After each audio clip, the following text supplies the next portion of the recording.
We follow the moons, the wind in our sails. Adventure will call. You will all hear our tale.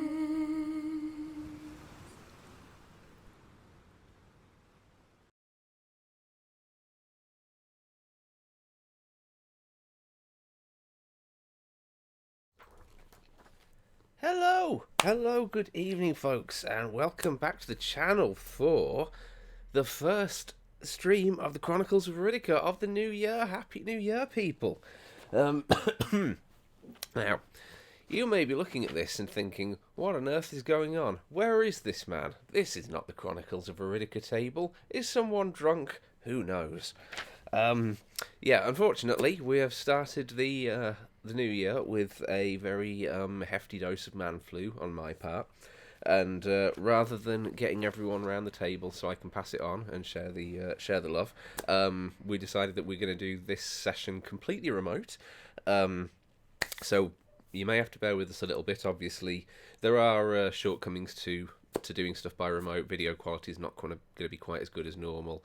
Audio quality is probably going to be a bit sort of intermittent between folks. There won't be background music, but the thing is, it's like we didn't want to upset the momentum that we've been building. So we thought, rather than skipping a stream, we are just going to plough ahead.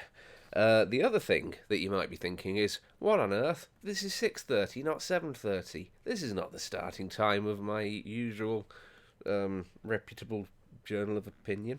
But for those of you who have been with us for a while, you will perhaps already be putting together that if we do have an early start to the stream, it is because there is one player who basically wanted to have a big sort of one-on-one moment with an NPC, and rather than having everybody at the table sitting around waiting for that moment to be over, we pre-recorded that, so we'll be running that pre-record as soon as I finish with this little preamble, and then at about 7:30ish, that is when everyone will be back and present, and we will kick things off and see how it goes.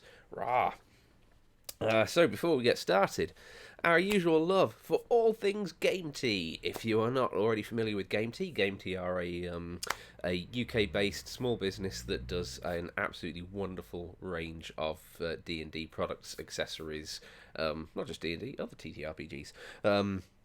You can get everything from dice and dice trays, leather goods, t-shirts, hats, badges. Normally I'm kind of decked out with an array of Game Tea stuff, but unfortunately it's all in our studio space, so I don't have it with me today. So even though I'm not repping Game Tea, we still love them. So go check out gametea.co.uk/Iridica, or if you go to their website and use Iridica at checkout, you get a nice little 5% off. So go treat yourself for the new year.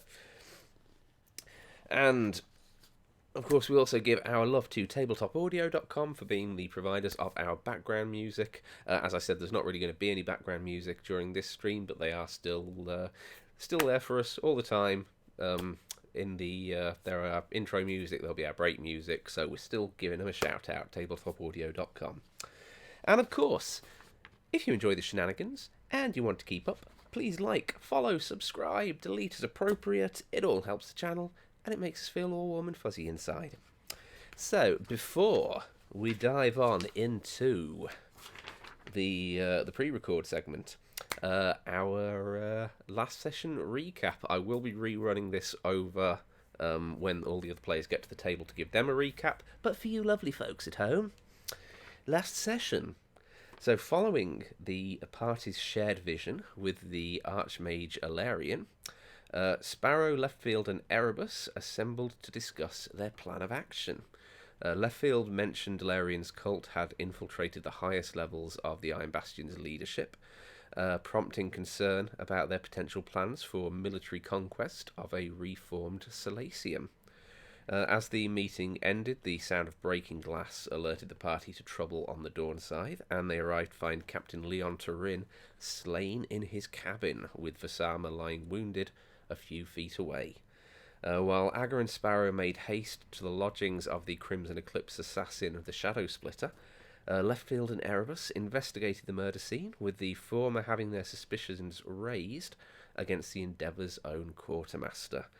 As they had Vasama's unconscious form confined within the Dawnside's brig, Sparrow, wrought with denial, makes her way back to her own ship, and it is there that we pick up.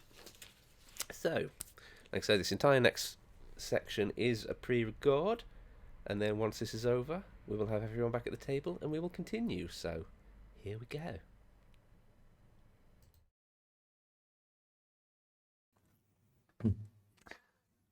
Okay, so when last we left off, Sparrow was just making a swift exit from the entrance to Leon's cabin on the Dawnside.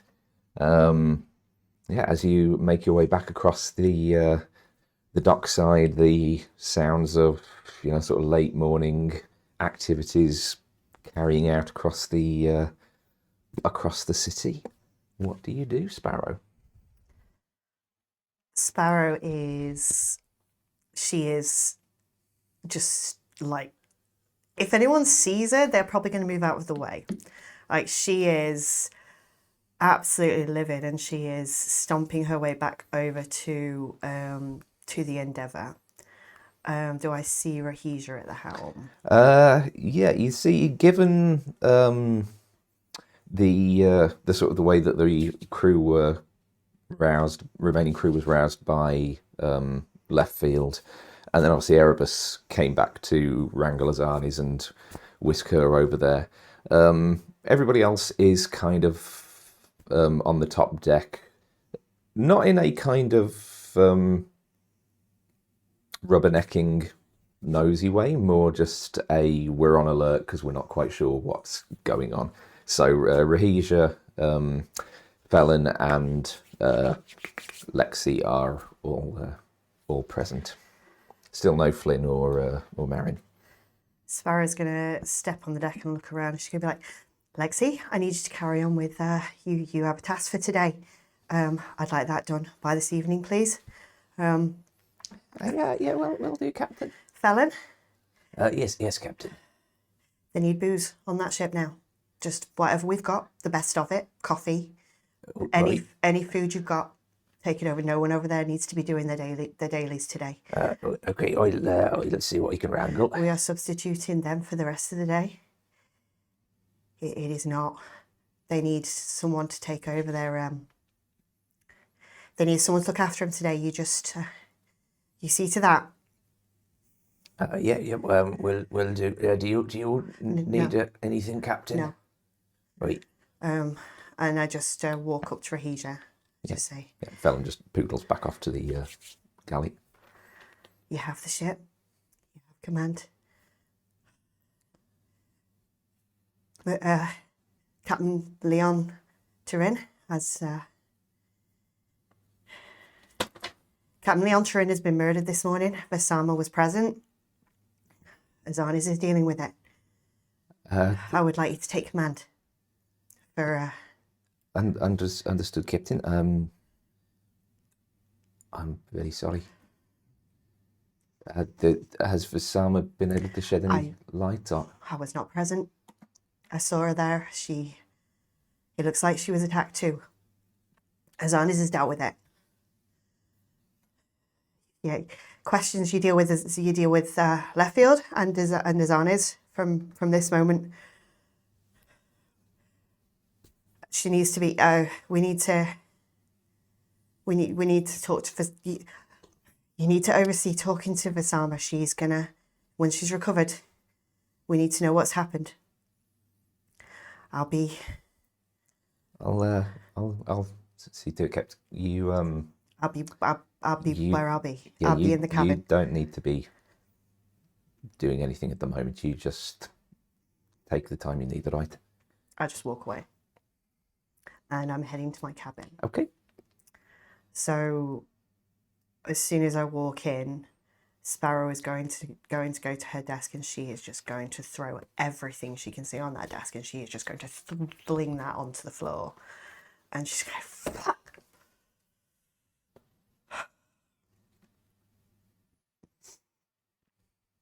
And then she's going to take out the bag of holding, and she's just going to upend it, and she's just frantically searching through the items in there, like the coins. She doesn't care where they go. She is searching through, and then she's going to look up and see the captain's hat on the side of the desk.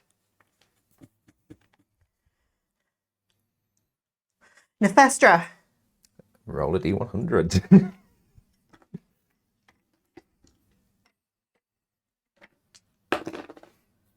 89. Okay, yep, there is no response to your call.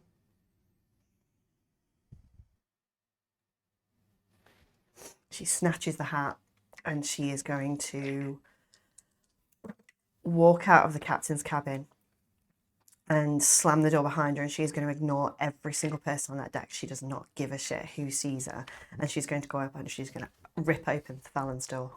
Okay, yeah, it as per usual takes a couple of attempts. Slam. So it's only sort of 3 or 4 times. On like the 5th time, you wrench it open, and it does not open to the Turtle's Trove. It does not open to 50 Shades of Fey. Instead, ahead of you is the interior of a tavern. It seems to be kind of quite cozy, quite comfortably furnished. Nothing opulent, not sort of at the level of something like, say, the Velvet Haven, but it's not like a rundown dive bar. It's like this is a decent establishment. There's the warmth of a crackling hearth against a sort of one wall a distance ahead of you, and the tavern seems to be quite sparsely populated. There's a couple of figures milling around, not particularly many, but you do see a short distance away there's a small table with a single figure sat there. She is fair-skinned, dark-haired, elven heritage from the ears. Despite the colour changes, the slight aesthetic differences, the facial structure, the glowing green eyes, it is absolutely Nephestra. Sparrow sort of takes a breath because she's conscious that there's other people. And I'm going to walk in and close the door behind me and just go over and take the seat opposite. There's as you kind of go in and sit down, you sort of hear soft whispers, the rustling of dice rolling across tables around. Next to the hearth, you watch as observe as a playful dog seems to be stealing the sausage of one of the patrons. Unaware of what's happening, the dwarven patron is playfully flirting with the bartender, who seems to be appreciating the attention. From outside, there we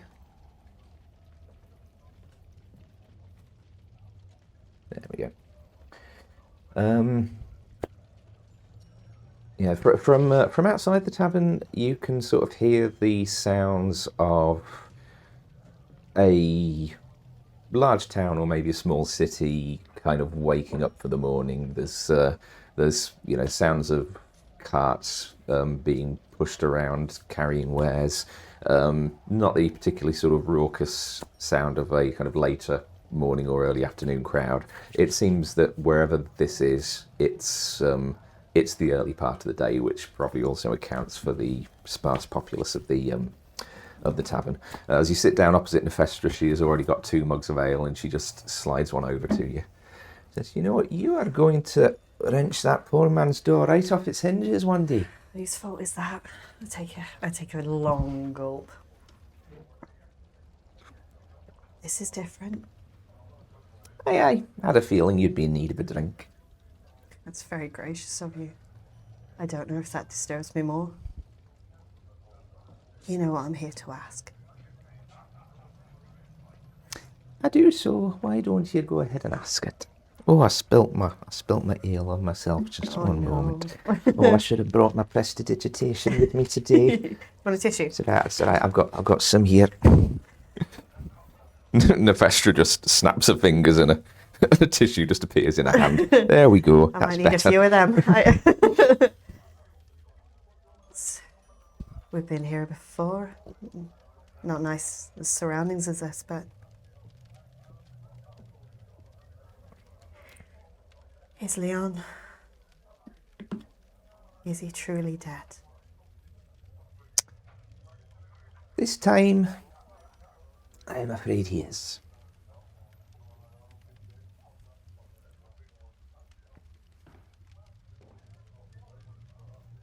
Who?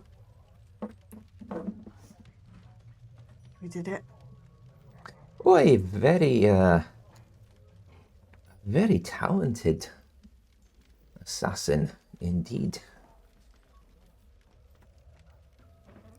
So you're gonna give me? A very talented assassin by the name of Zesina. Cecina, how do I spell Z-E Z-E double S double S I-N-A. I-N-A.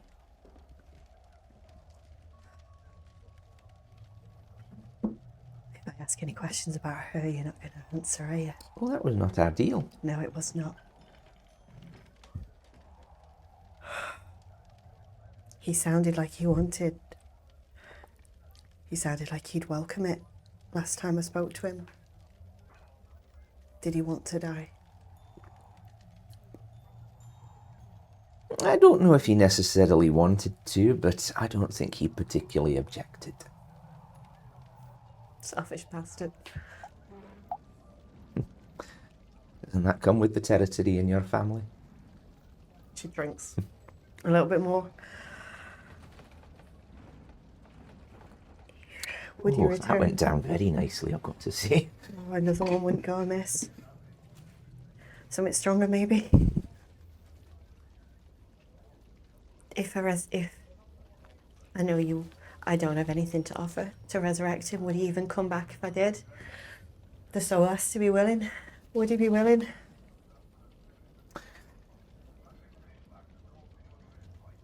Fortunately, when it comes to my particular brand of that spell, I don't particularly pay much heed to whether or not they want to. I'd rather Were he it be anyone willing. else, I think he's probably happier where he is now. He was too young for that. Well, if for 800 years he's seen a tenth of that, how could he give up so much? How could he give up? Yeah, death mark's not an easy thing to live with. You fight though. He was a fighter. I'm a fighter because he was a fighter. You Well, don't. then you should know as well as anyone that all fighters run out of stamina eventually. No one can keep it up forever. I don't want to be talking to you. I want to be talking to him. Well, you should know better by now that that can be arranged.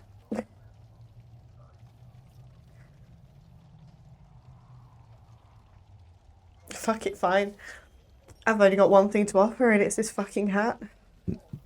Oh, excuse me. You want a hat gifted by a siren on her defeat? The hat that made me a captain.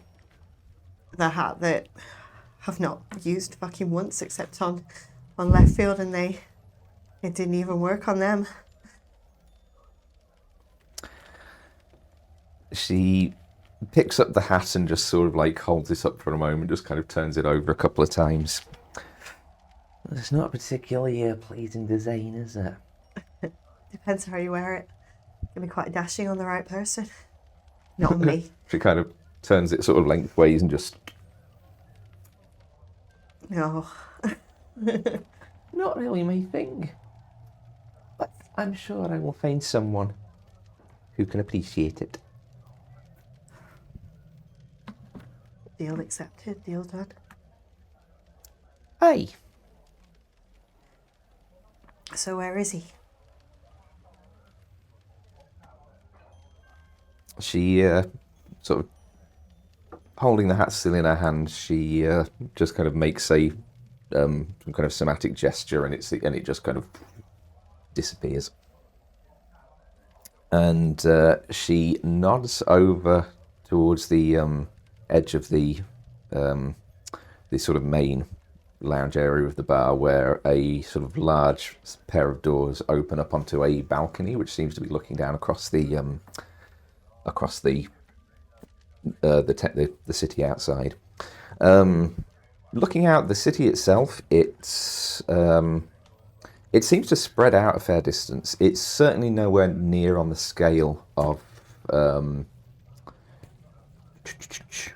like Indrabur or anything like that. The buildings in there aren't the grand sort of high, tall structures that you've seen in Arcanum's capital.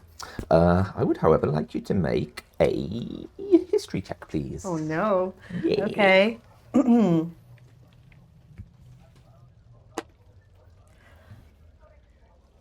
15. 15.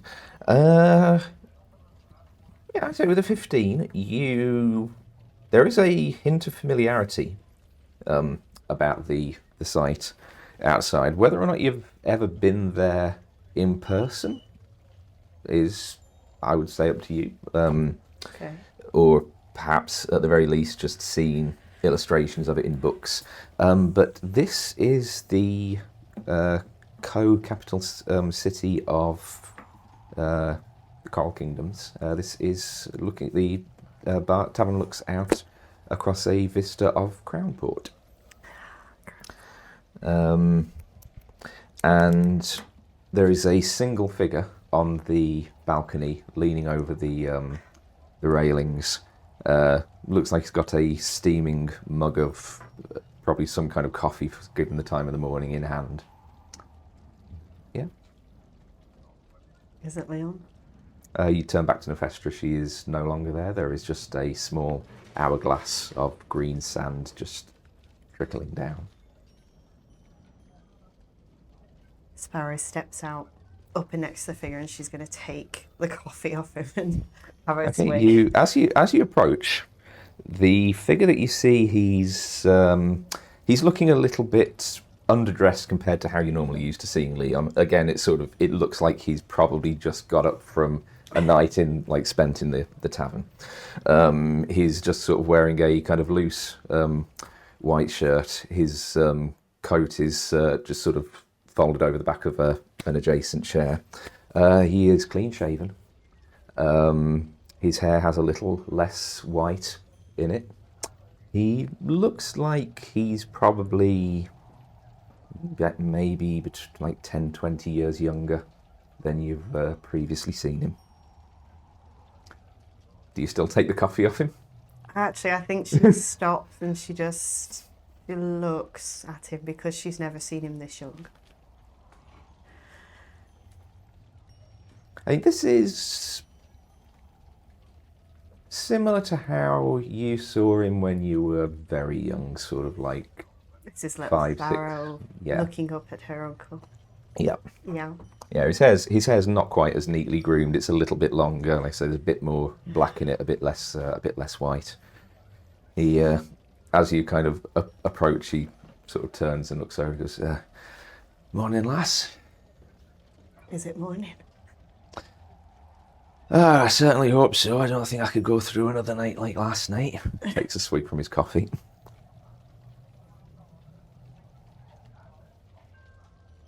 Are you my Leon? Or are you?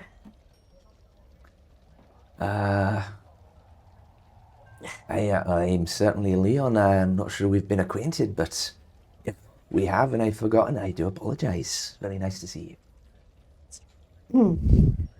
You had a night of it then?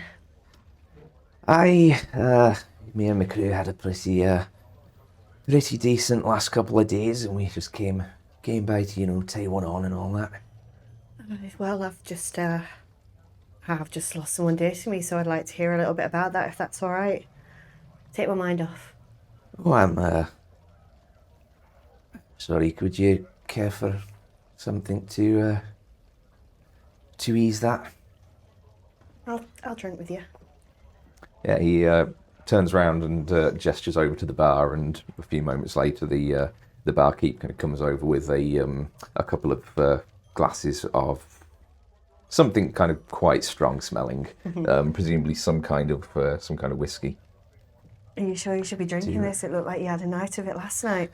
Hair of the dog. It's Cheers to not that. a bad thing. Yeah, clinks glasses, says to your lost one. To you.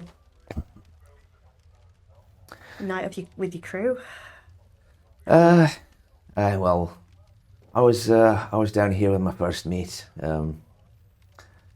Everyone else just sort of made merry across town. Yeah. we had a decent haul on our last voyage. Congrats on that. Nothing like a good payday to reward good work. Indeed. Who's your first mate? Oh, big old beef of a man. A chap called him on. I've heard of him. Does that mean you're... Well, that's probably not a good sign. No, probably not. But it's not a morning for things like that, is it? Is he about? Oh, probably somewhere. He left earlier to help start getting us ready to meet we again. From what I've heard, he can put the drink down himself as well. Good one to celebrate with. I'm sorry. I really do not remember you. No. I think we've probably got friends in common. It's a small world, Coral Kingdoms. It's true. Yeah. You know what, it's going to sound a bit strange, but you remind me so much of my little sister. Your little sister? Well, I'm guessing Sea Elf all look alike, don't we? So, Well, I mean, that's racist. I think we can say it. Can we not? Where's she? Oh, back home. She's part of the other family business. Not a Skyfarer herself then. A Skyfarer? Oh, God, no. Again, Oh, sorry. Are you? You have the attire of. Well, thinking about it. I don't know. What do you recommend as the alternative?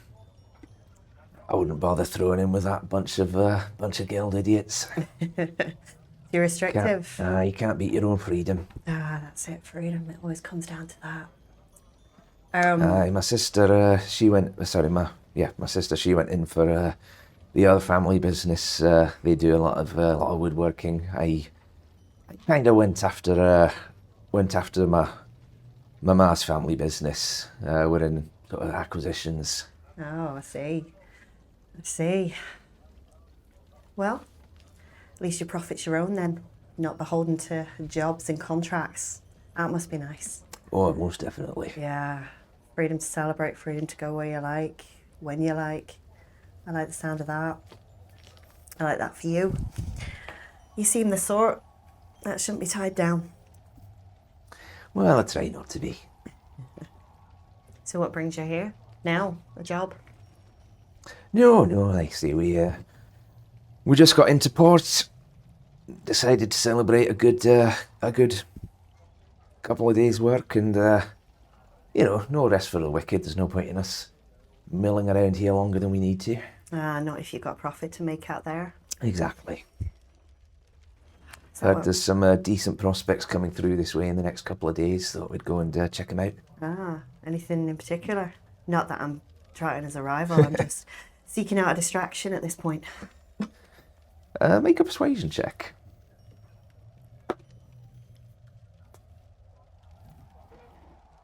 It's a -1, isn't it? 11. Nothing particularly to write home about. Just a few sort of freelancing merchant ships who might be open for trade. Hey, can I do an insight check on that? Yeah, Because sure. Sparrow knows exactly who he is. 15.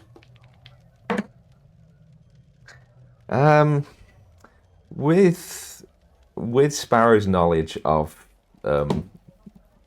Leon's background, yeah, it doesn't. Oh, go on, float, you bastard! This way you get for a magnetic dive. Yeah, he. If you didn't know him, you would probably have just taken that as an off-the-cuff comment, but you can tell that what he's talking about is some potential targets for plunder, basically. Oh, wow. Opportunity calls, you have to go for it, don't you? Aye, you'd do quite well in the acquisitions lane yourself. I'm sure I would. I give him a smile. I'm thinking about it. It appeals. That freedom. Not only the freedom, it's the do what you like, to who you like. Being free to do that. There's some people out there I'd love to just... But that's the grief talking. And it never does to make decisions when you're grieving, does it? I was going to say it's not a decision to be made lightly. I'm sure. Then why did you make it? Your mum? Aye. Seems like a daft thing to do. Usually most of us are trying to break away from our families, break away from the connections that we have with them. Them the things that all hold you down. They're the things where they stand and they tell you that you're not capable of doing everything that you want because they'd rather you were doing what they wanted. Well, I'm not going to lie, I certainly agree with that with some family members. But not all. No? No. Is there one in particular that, your mum? Aye, me ma, me wee little niece. Why? I'll be honest, my brother-in-law's not my biggest fan, but... Oh, they really are. Not, does he know your line of work and isn't particularly thrilled about it? I think he'd rather the whole family was just in the woodworking business. I mean, by the look of you, I think that you'd very much die if confined to that. You know, that feeling. Locking you away on a little island. That's not who we are. I'll drink to that. Cheers. Your niece then? You're not about to coerce her into this life, are you? No, this needs to be her decision. You inviting her aboard when she's of age then? I may do. How old is she? Oh, surely a wee thing. 8, 9, I think. That's a good age to train. Good age to give her the skills she needs to survive. Especially if you intend to draw her out of that place and into this. Well, like I say, I intend nothing. It's her future is in her own hands. There's few of us that can say that. You are still where it's true. I sincerely hope that. It's a nice delusion for most of us, though. What about you, anyway? Sorry, I know you said you've lost someone. Is that what brings you into town, or? It is. Me uncle. Oh, I'm sorry. Is Skyfarer, as it happens. Are they holding a service in town or something? No, it was sudden. Not sudden enough for him. Fell afoul of the wrong people. Got a price on his head. Held out for a while, but those things grind you down, don't they? So I've been told. My opinion. I'm fucking livid he didn't fight to the last. Felt like he gave up. Last I saw him, idiot came into port. He had no business being. Busy city after he's avoided them for better part of 3 months. You don't do that. Not if you know that they're drawing in close. What a fucking idiot does that? And I'll drink again. He doesn't drink to that. He just sort of like looks down at his glass for a moment and just sort of nods. Oh, I didn't know your uncle, but no one has unlimited faith in them. And, well, no, it's not my place to guess his... No, please do. I need an insight from someone. I've got no one else. Well, the thing with being a captain is your burdens tend to be your crew's burdens. Maybe he wasn't tired of being on the run himself. Maybe he was tired of forcing his crew to be in that situation. Maybe he took a way out for them. Maybe. His crew were his family. I know that. Now that I can relate to. Your crew's loyal then? Good sort? I wouldn't say good sort, but they're family. I knew a crew like that. Would like to build one of my own. You know, I'm sure it takes time. I'm sure it takes trials together. Oh, it does. Are you, sorry, did you say, are you a captain? Or are you, I am currently. Remaining one, that's the trick. The remaining one with the Skyfarers, that's another thing entirely, isn't it? Well, if I can give you one piece of advice about your crew, just remember, like with all families, people go, and people come and people go, and even the ones that have gone, they're still family. They are. I mean, who am I kidding? I'm a fucking child with this. I'm 23. I mean, you're a sea elf, you know what that means. I'm barely should have set foot off my little piece of the world and into another. I've only been doing this a year. Made captain in the first year. Well, that is not bad going if I say so myself. Well, my uncle was proud of that. So he should have been. I don't know if he's proud of how I'm getting on. I think that's the thing with being a captain. You can't afford the teething problems. You've got to just step up from day one, and I'm not sure I have. Especially now. No one steps up from day one. No? Did you have any problems? Oh, so many. Oh, tell me. How does one wrangle a crew such as yours? Make another persuasion check. Can I also look him over and just see if I can spot the tattoo on the hand? Yep. 13. Fuck you, minus result. The tattoo is plainly visible on his hand. He's not hiding it or anything. Especially with the coat off and shirt sleeves slightly rolled up, just kind of midway at the forearms. He kind of just goes quiet for a moment and looks out across the vista, just sort of taking it in. And a slightly more solemn tone kind of takes him. One of my earliest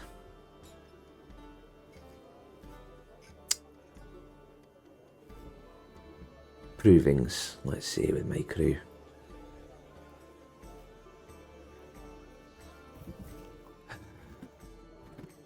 If it's hard, you don't have to. It's not something I particularly want to relive, but let's just say there was a young man I had to discipline to send a message to the rest of the ship, and it was not something I wanted to do, but my hulk of a first mate kind of pointed out to me the issues there might be if I were to not go through with it. So yeah, sometimes, especially in your early days, you have to sacrifice a little bit of who you are to become who you need to be. I'm sorry for that. It sounds difficult.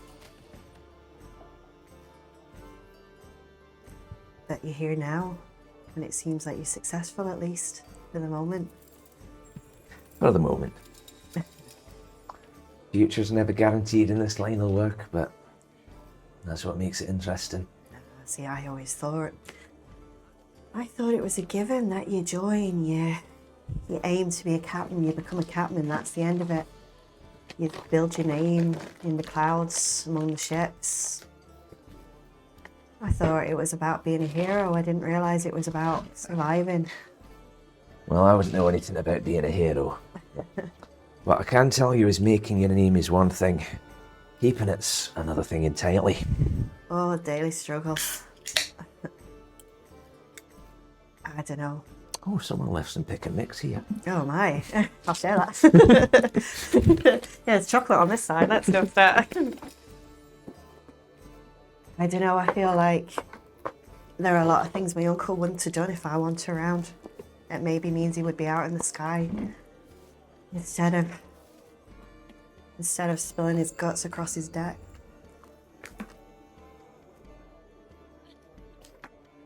Everything he did that led to this, he did maybe out of obligation, but the thing that ultimately killed him, doting on me.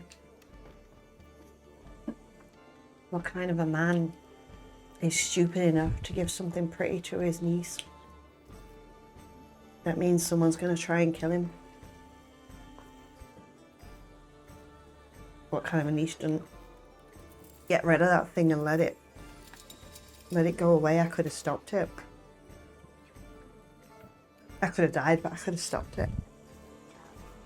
No, I'm afraid I don't really have any answers to that, but it sounds to me like he loves you very much. You loved him. I did. More than my own dad. Which, again, families. He's the only one who ever believed in me. He's the only reason I thought I could be. In fact, probably inflating my ego a little bit too much. You know, you get told that you're good at this and you're good at that, and someday you'll make a great Skyfarer, and you believe it, don't you? If it's the person who you look up to above anyone else, and maybe the first person in your life who ever told you could be something good.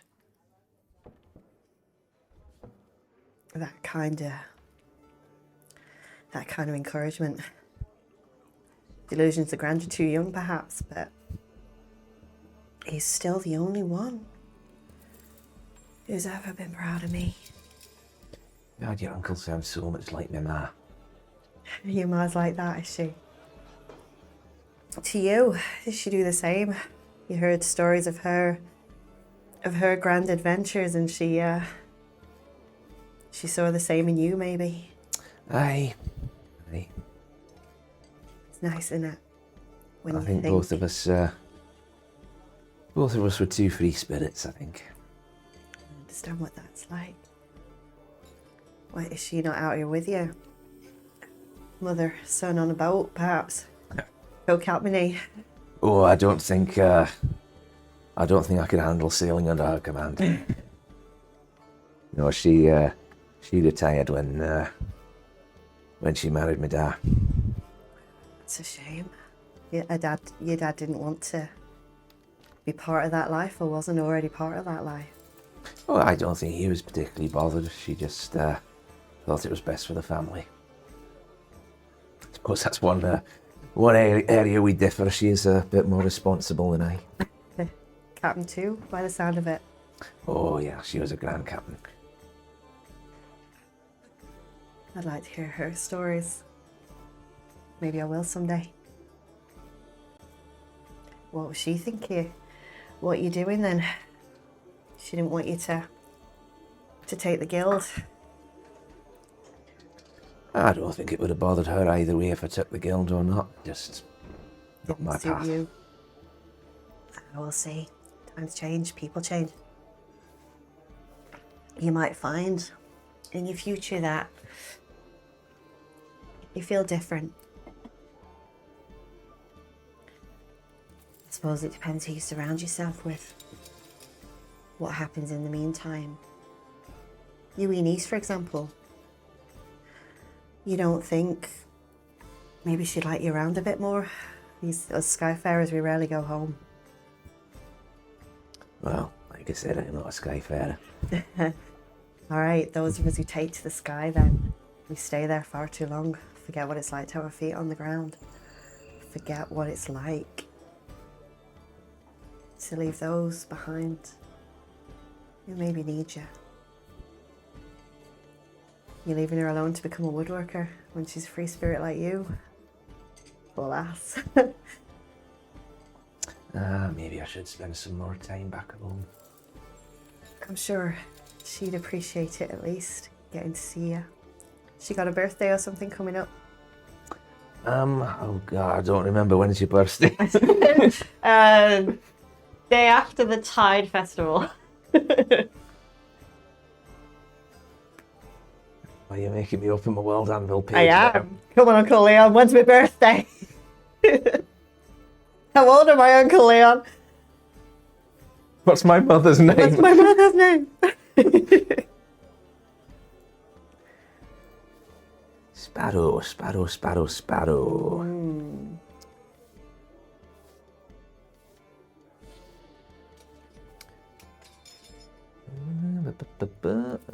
Okay.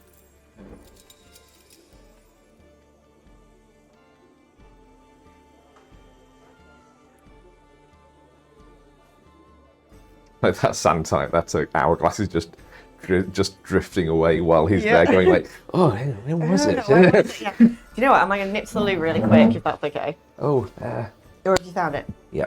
Okay, we're good.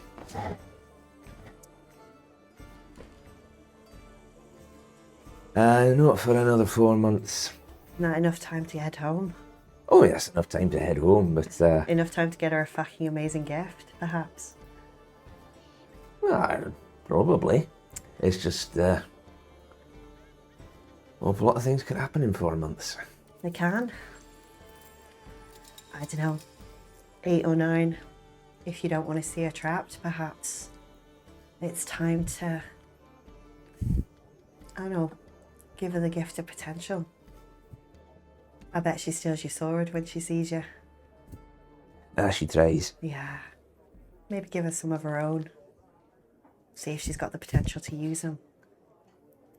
She might I surprise do not you. think her father would like that one bit. You don't strike me as the sort that gives a But, shit what he thinks. You know, that might be all the more reason to do it. Ah, there you go then. I think she'd love that. My uncle did the same for me. Made me believe I could be a hero. I picked up those swords, and every time they left, I took to that training, and just so that when he came back, I could show him how good I was, that I could do it, that I could be part of his crew. Never was part of his crew. Tried to be. Tried to force his hand. He wasn't happy. I don't know, if you find your niece aboard your ship when she's still wee lass, would you take her with, or would you march her back to that dad of Oh hers? no, she is not making that decision until she's a little more grown up. It's probably best. So you said it's important to surround yourself with good people. I Have you believe done so. that? I don't know if the latest is good, but the rest are. The rest have got their own problems.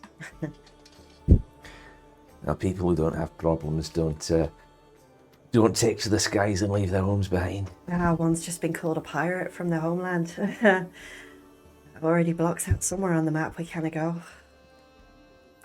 There's ways around that. Learning that.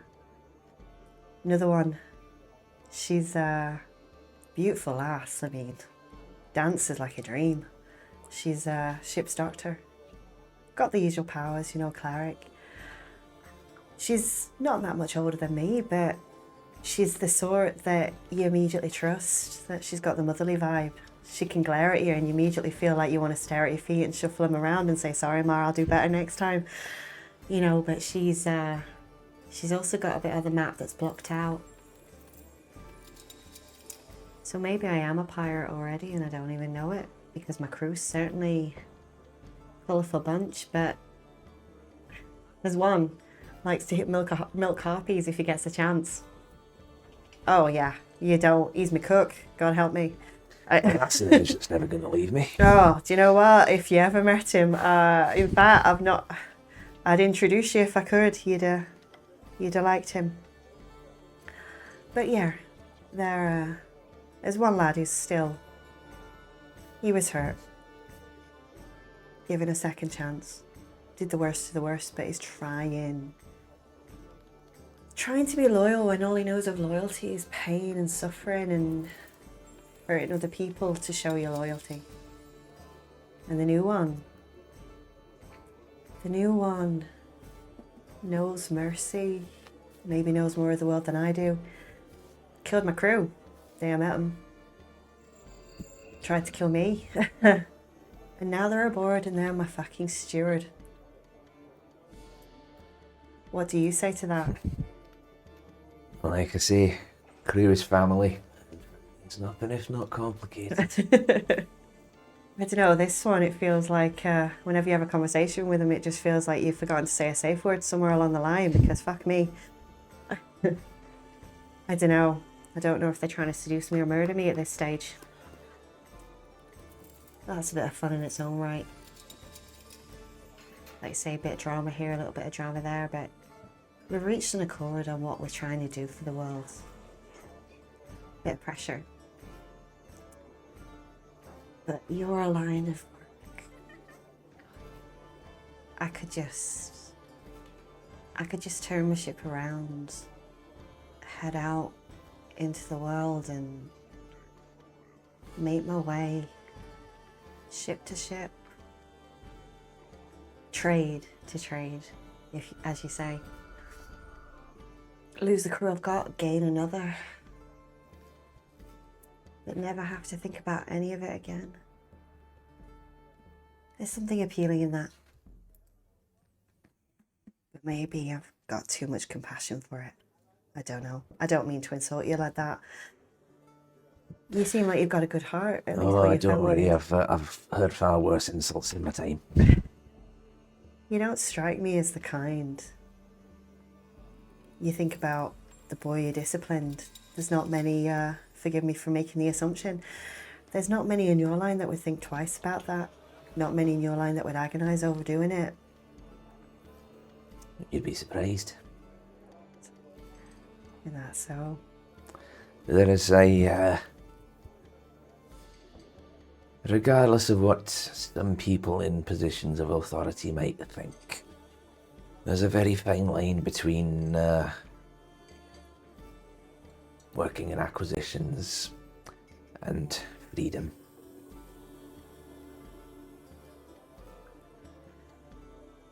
Wow. Just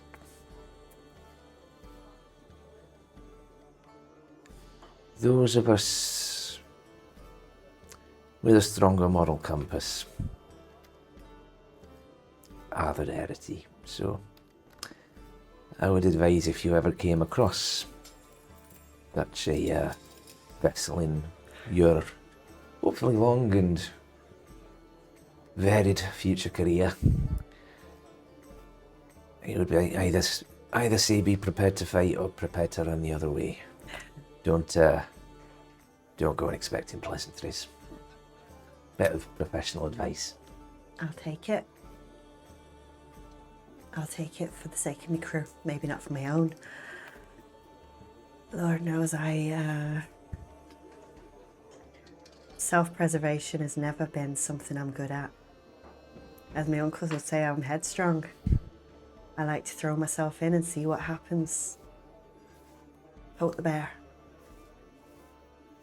Would you care for one more? And he nods back towards the bar. And as you sort of look over there, you see the hourglass on the table is getting low.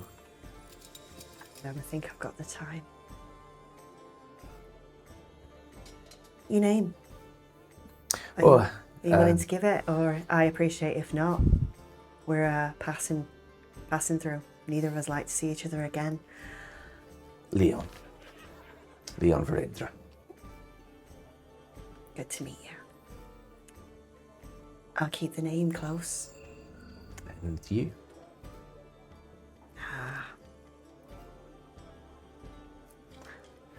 I'm Tracy. I'm Tracy.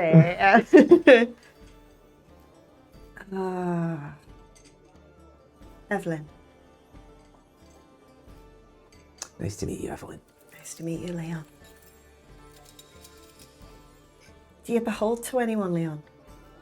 The gods? Is there anyone in particular you think you'll go to when you die?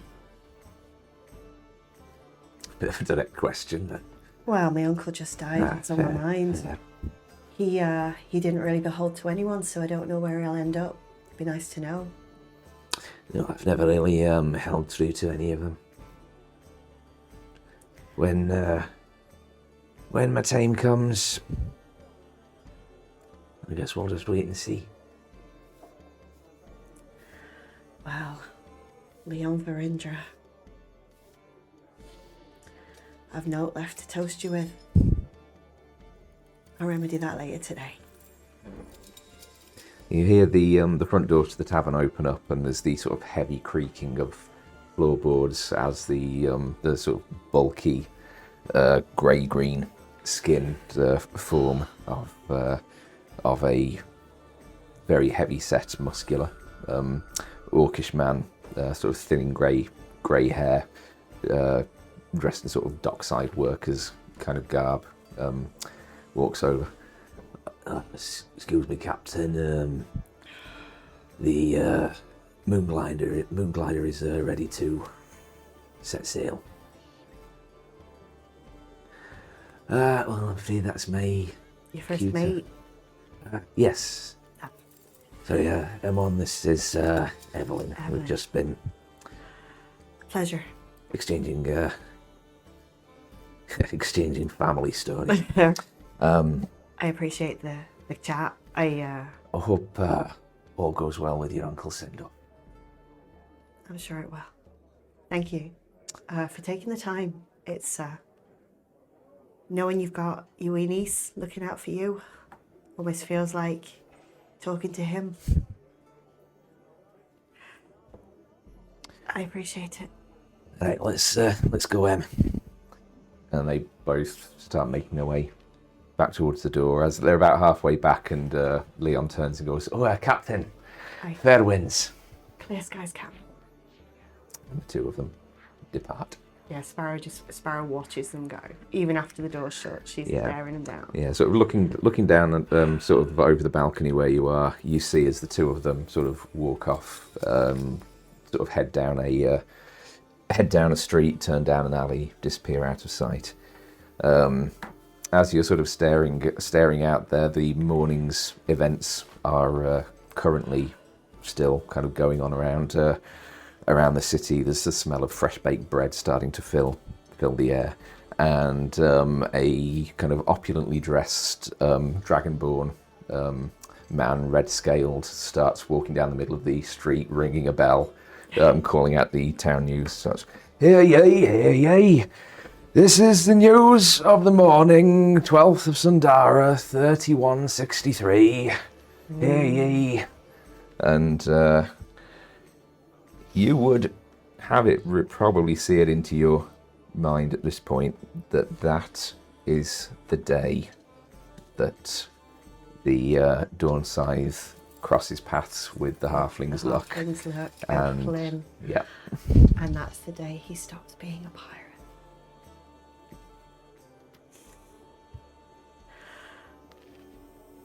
I look for Nefestra.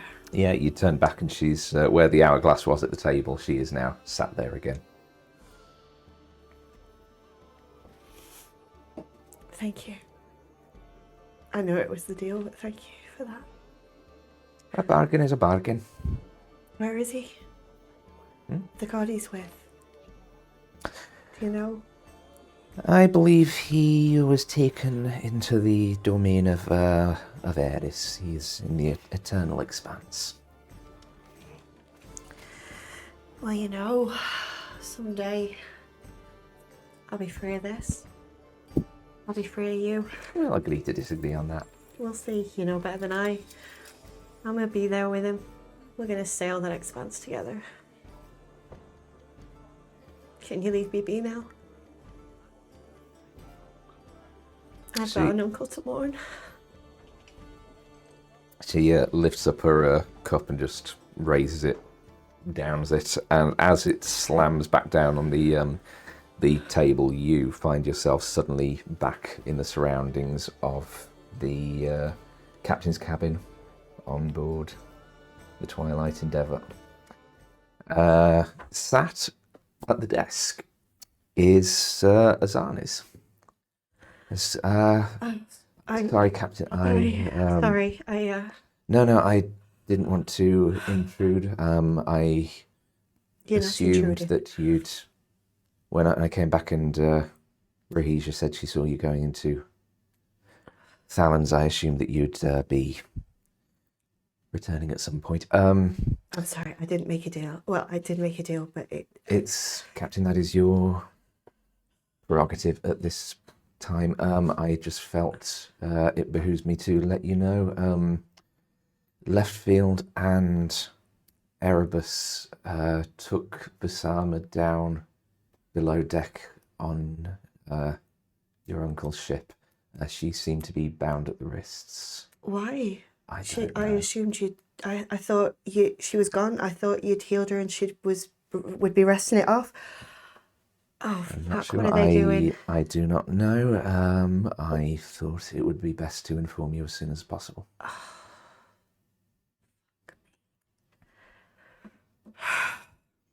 All right. All right, get the crew ready. We're going to leave as soon as Marin is back on this ship. Please inform her what's going on, Azanis. Thank you for trying. I assume we're waiting for Flynn as well. Oh, Flynn, yes. I'll talk to Flynn when he gets back. Yeah, I'm sorry I couldn't have done more, Captain. You did everything you could, and I'm sorry that I didn't take it as well as I could have. I'll do better. You're already doing fine, Captain. Don't tell me things like that, because right now I can't be Sparrow. I've got to be Captain Verindra. I need to find out what they're doing. Thank you. And I'm going to... Yeah, she gets up and Yeah. heads out. And Sparrow is going to gather up the coins, put them in the bag of holding, and she is literally going to, because she is just in the shirt she threw on after she woke up. She is literally in the trousers she fell into. Yeah. And so she is literally going to pull on her boots. She is going to tuck herself in. She is literally going to make herself a captain. The coat's going on, the swords are in, and she is going to bind her hair back in a way she's not done it in a while. And if there was a hat, she would put it on. Yeah. But she does have a momentary smile if not.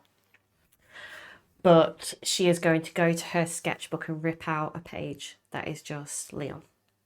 It's a sketch of Leon from when they last drank in the bar.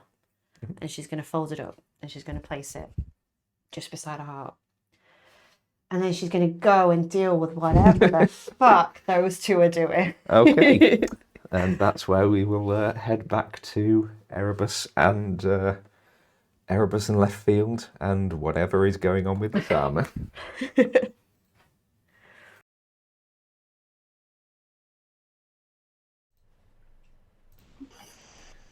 And we are back in the present. Hello, welcome, folks. Welcome all to Chronicles of Iridica Working From Home Edition. Everyone can hear me? Yay? Yep. Yes. And Abby does it. Right, so I'm just going to have a very quick session recap. I've already read it out once for the stream, but I'm going to redo it for you guys. It's only a short one anyway. So, last session, following the party's shared vision with the Archmage Ilarion, Sparrow, Leftfield and Erebus assembled to discuss their plan of action. Leftfield made mention... Oh, that's good, Earl Grey. Leftfield mentioned that Ilarion's cult had infiltrated the highest levels of the Iron Bastion's leadership, prompting concern about their potential plans for military conquest of a reformed Silesium. As their meeting ended, the sound of breaking glass alerted the party to trouble on the Dawnscythe, and they arrived to find Captain Leon Turin slain in his cabin, with Vasama lying wounded a few feet away. I don't know if you can hear the tick-tick-tick sound of a rat at a water bottle, but you're just going to have to put up with that throughout the game. While Aga and Sparrow made haste to the lodgings of the Crimson Eclipse assassin, the Shadow Splitter, Leftfield and Erebus investigated the murder scene, with the former having their suspicions raised against the Endeavour's own quartermaster. So as they had Vasama's unconscious form confined within the Dawnscythe's brig, Sparrow, wrought with denial, made her way back to her own ship, which was where we began our little pre-recorded section there. So from there, with that little meeting over, we return to Erebus and Leftfield on the Dawnscythe. Sparrow, if you would be so kind as to leave the table for us, please. Good luck, guys. Bye. Bye. When she comes back, we'll have new characters. Yep. Oh, I was unprepared for the lack of Captain Sparrow, but Well, she is not there. oh no. That's it. So, yeah, you have had Vasama confined below decks. Leftfield and Erebus, what would you like to do? Can I just ask what the status of Vasama is currently? Is she awake? She was still unconscious. She had had the wound, the dagger wound, closed up by Erebus's healing, so she is physically healed up. She is just still unconscious.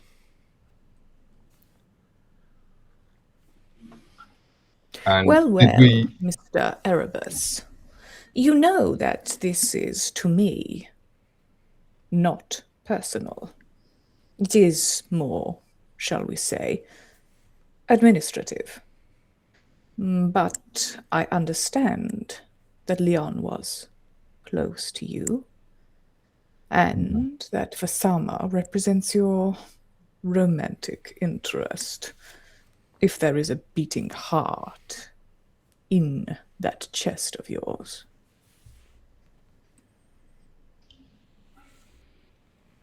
There is. I understand where you're coming from with Vasana. I do. But I don't think she did it.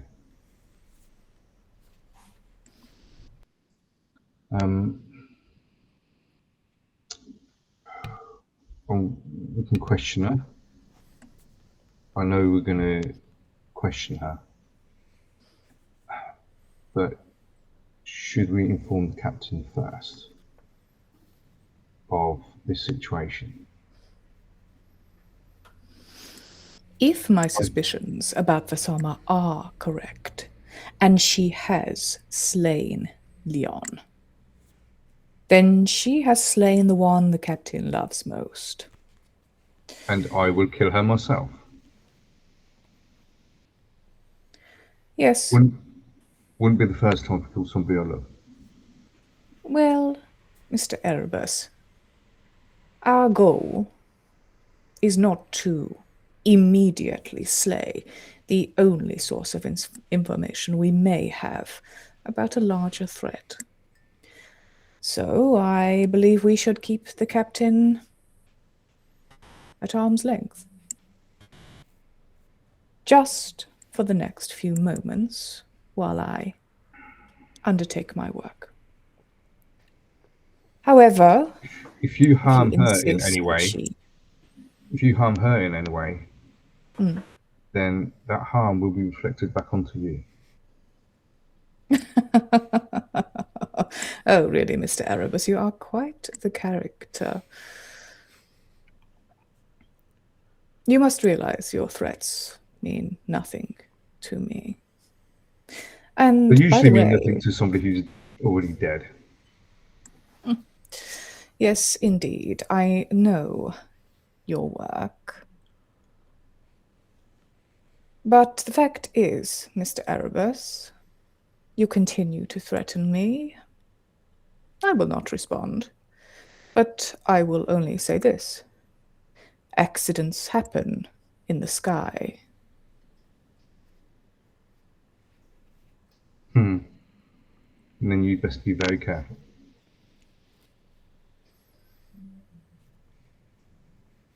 Always, Mr. Erebus. Are you going to join me then? Yes. I promise I'll keep it conversational. Good.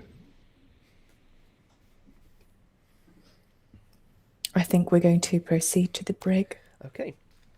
You make your way back below decks. There is still sort of a general sense of sort of shock and uncertainty kind of amongst the crew of the Dawn. So the crew of the Dawn side, it is a significantly bigger crew than the Twilight Endeavour. There's about somewhere in the vicinity of 40 odd individuals between deckhands and officers, and it is general. There are general sort of murmurings and I say just a general sense of uncertainty of a crew who's not sure what they're doing next. And so there is very little by way of resistance as the two of you head back down to the lower decks where the brig is.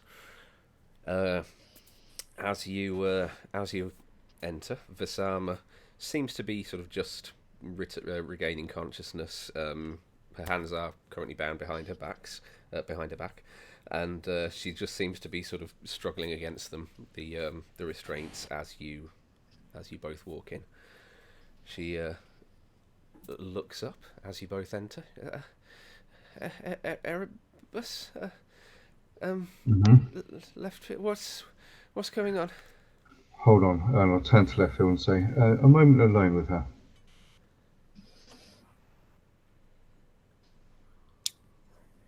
I incline my head and step away. Okay. Are you heading back back above deck, or are you sort of just? I'll just staying give in them the a brig but just sort of moment's standing back? privacy. Yeah. Yep, Yeah. Okay. If you would be so kind as to step away for a moment, then Sorry, I didn't think. How will I that's know gonna when to come back? I will send you a ping on Discord. Right. Which is on my computer, Okay. which I'm using. Can I? Listen in. I will get my phone. Goodbye. Okay.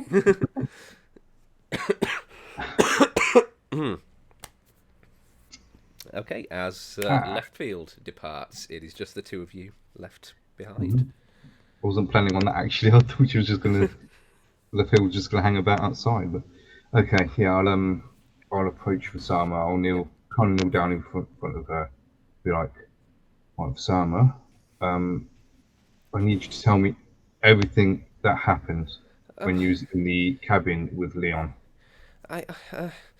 You can tell there is a general sense of distress about her, and she's still kind of struggling against her bindings as she's talking from the other side of the bars. And so I went to see Captain Turin. We were talking for a while, and then this this man appeared from the shadows. He was big, orcish, shaved head. He attacked Captain Turin, and I tried to fight him off, but it didn't go so well. Last I saw, he fled through the window after the captain was dead. Am I picking up any deception here? Is she make an insight check? insight? Is I think so. Plus 6.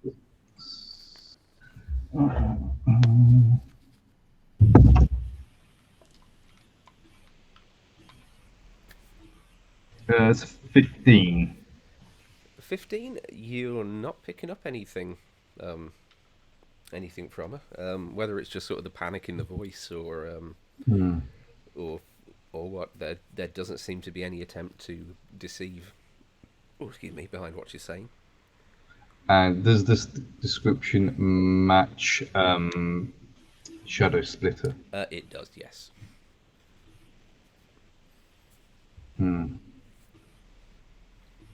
I'll say to her, is there anything, even the slightest detail you can tell me? Because I'll tell you now, Leftfield thinks that you did this to Leon. Why would I do that? Well, Leftfield is convinced that you are some kind of spy or an assassin that's infiltrated us. I don't believe so, but you've got to prove to Leftfield that you are innocent in this. I don't know what to tell them apart from what I've told you.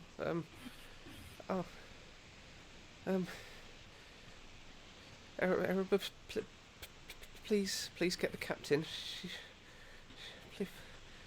Please don't let Leftfield do what they do. Oh wait. Now. You're absolutely being honest and truthful with me. I am. It's silly, but I went to see Leon to ask him about you because I wanted to know you a bit better before our date tomorrow. Okay. Just curious, what did he say?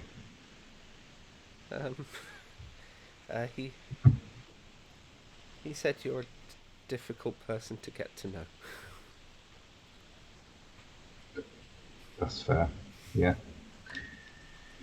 Okay, I'm going to have to let Leftfield in.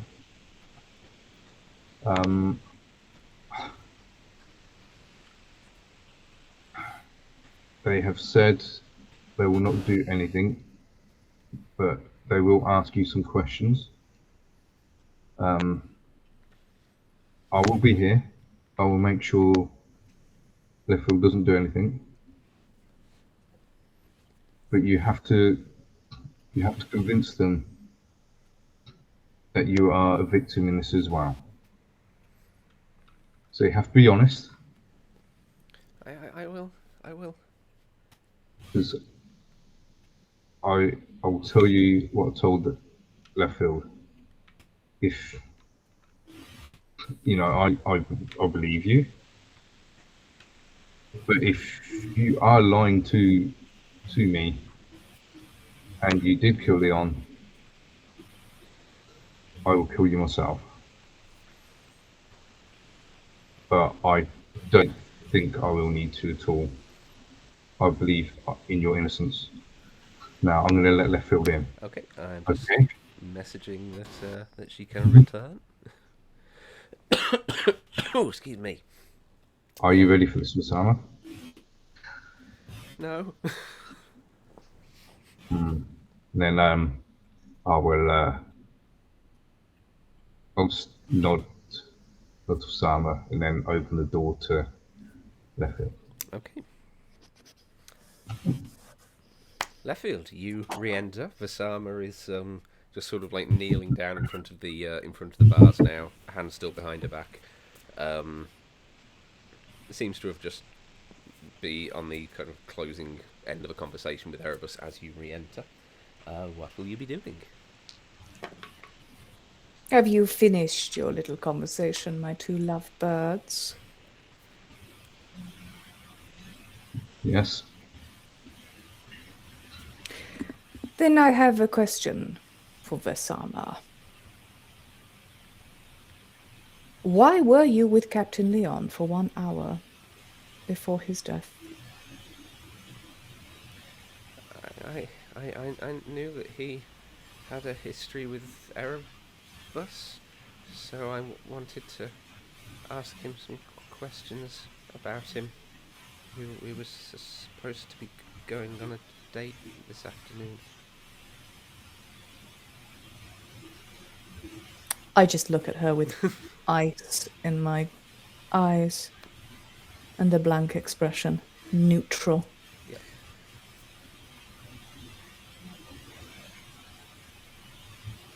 So for 1 hour, you took up a captain's precious time with a discussion about the romantic habits of your partner. Why would Leon know anything about that? Well, he was Erebus's captain before. He was Erebus's captain, but he was not Erebus's lover.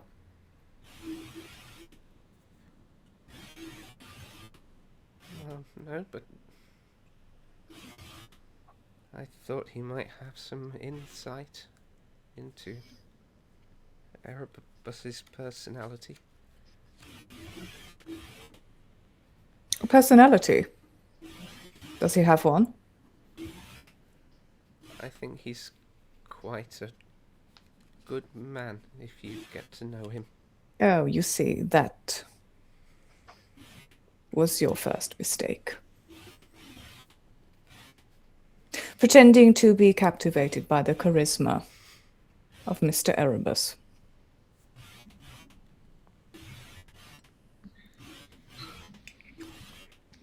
Do you understand why I might think that implausible? I don't. And yet he has a weak heart, a soft spot. You were quick to identify that when you came aboard. Were you not? He was quite a mysterious individual. I was interested when I first came aboard. The mystery here is not concerning Mr. Erebus. It is concerning you and your true identity. I'm for Sama Carmen. I'm from Dawn Harbour. I'm going to get down close. Okay. Vasama from Dawn Harbour, a inexperienced and, forgive me for saying this, clumsy young drow girl, who, when she sees an assassin enter a captain's cabin, does not think to so much as cry out. I was taken by surprise. Shall we stop the act, Vasama? I don't understand. You don't understand. Well, understand this. When I stop asking you questions, something very bad will happen. And so, I suggest you start answering truthfully. I feel as though my time is being frittered away. It is being wasted. I don't like my time being wasted. Vasama from Dawn Harbour. Make an intimidation check for me, please. Of course. Can I be watching both Leftfield, Excuse me. Leftfield and Vasama? Okay. Yep. Can I be watching both? Sorry, Leftfield Is- and Vasama to see if I can on. pick up anything. 13 from the check. Okay. Erebus, make an insight check.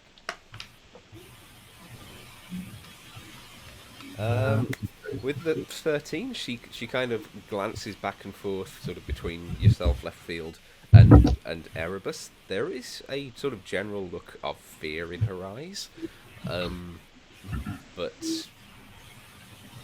the vibe that you get is that she's not quite sure what more there is to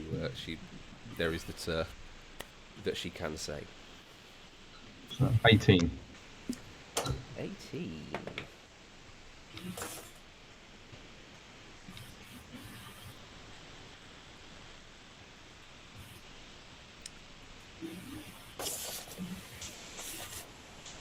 I am sending you a private message on Discord. Ooh.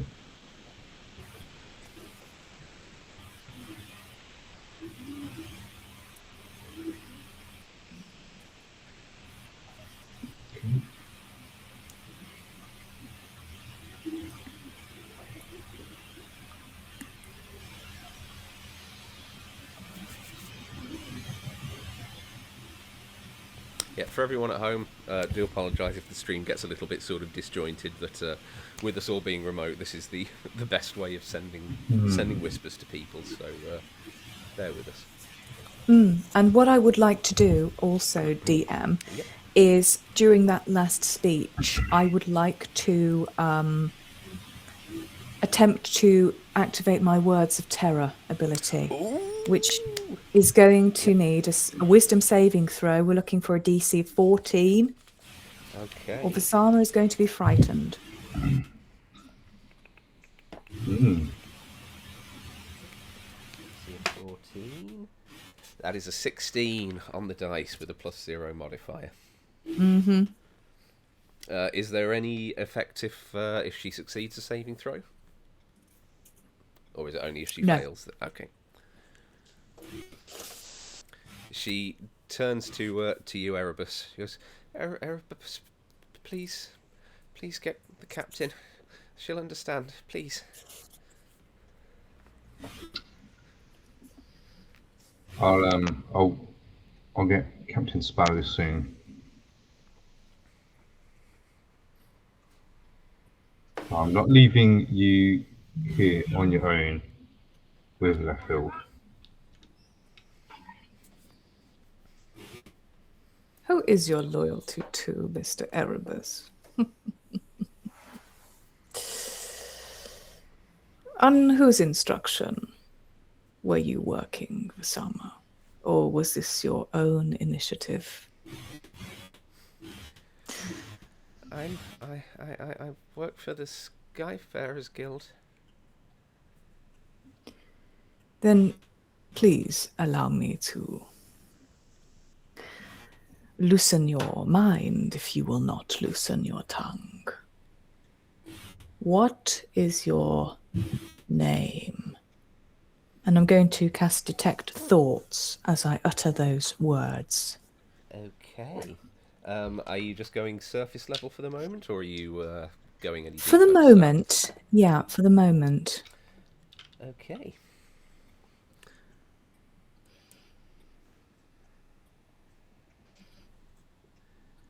Do you have access to Discord there?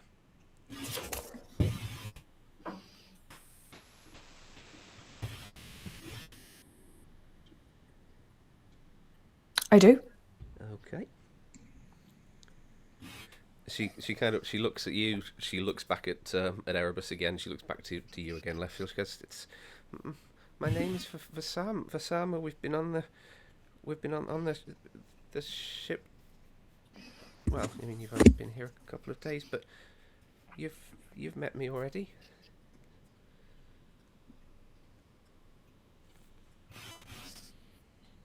I'm going to sort of laugh in an icy way.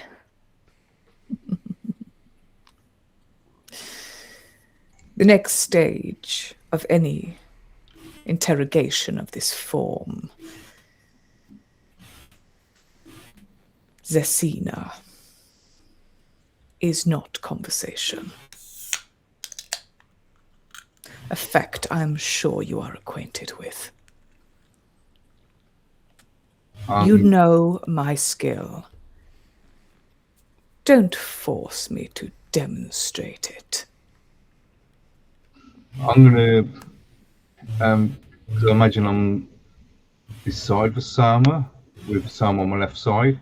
I'm Well, gonna lean in. she's in the holding cell, so she's on one Ah, side of right, the bars, okay. and you two are on the other side. Ah, right, sorry, yeah. I'm just gonna lean in, making sure that Vasama can't see my lips, just in case she can lip read, just as a precautionary thing, and I'll whisper to Leftfield in Dwarvish. I'm guessing you understand this language. Leftfield, do you know I- Dwarvish? I believe that I should have actually taken Dwarvish because I should know 4 languages, but only 2 are on my sheet. And with my proximity to the Iron Bastion, I think it's...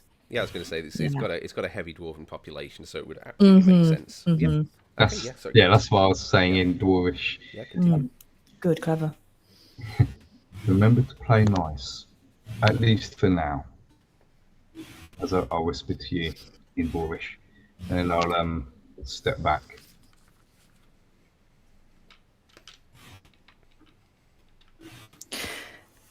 Zesina is your name.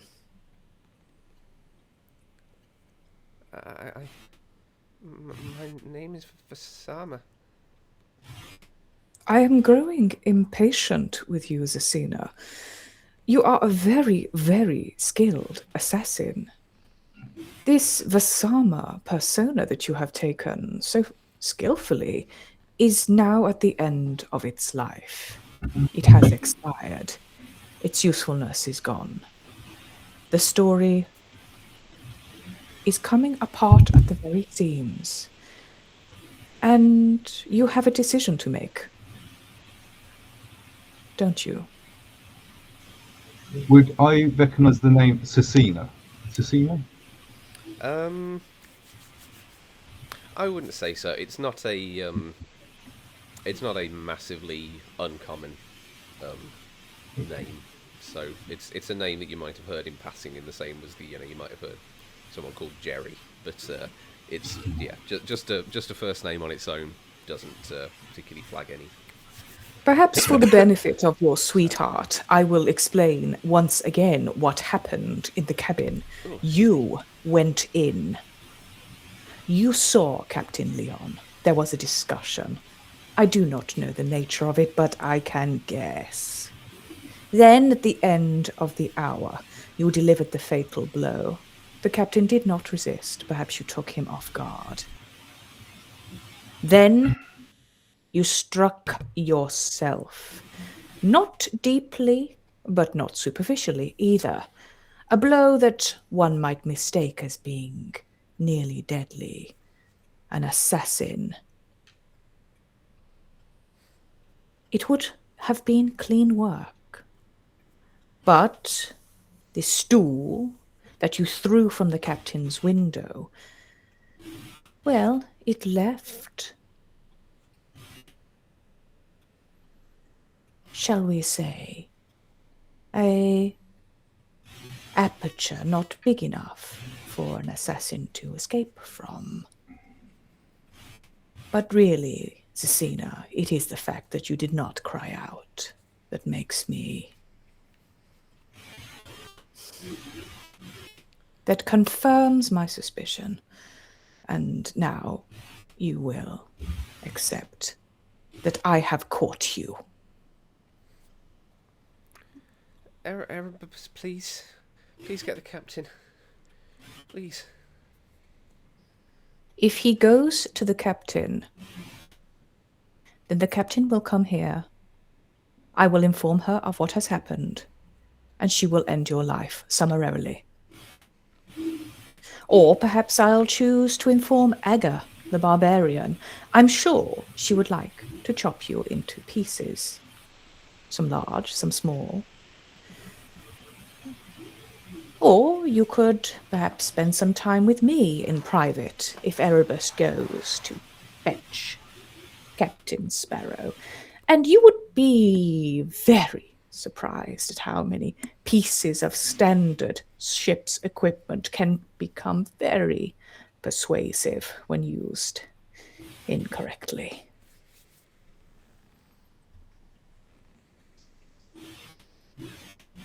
She's still looking at you, Erebus.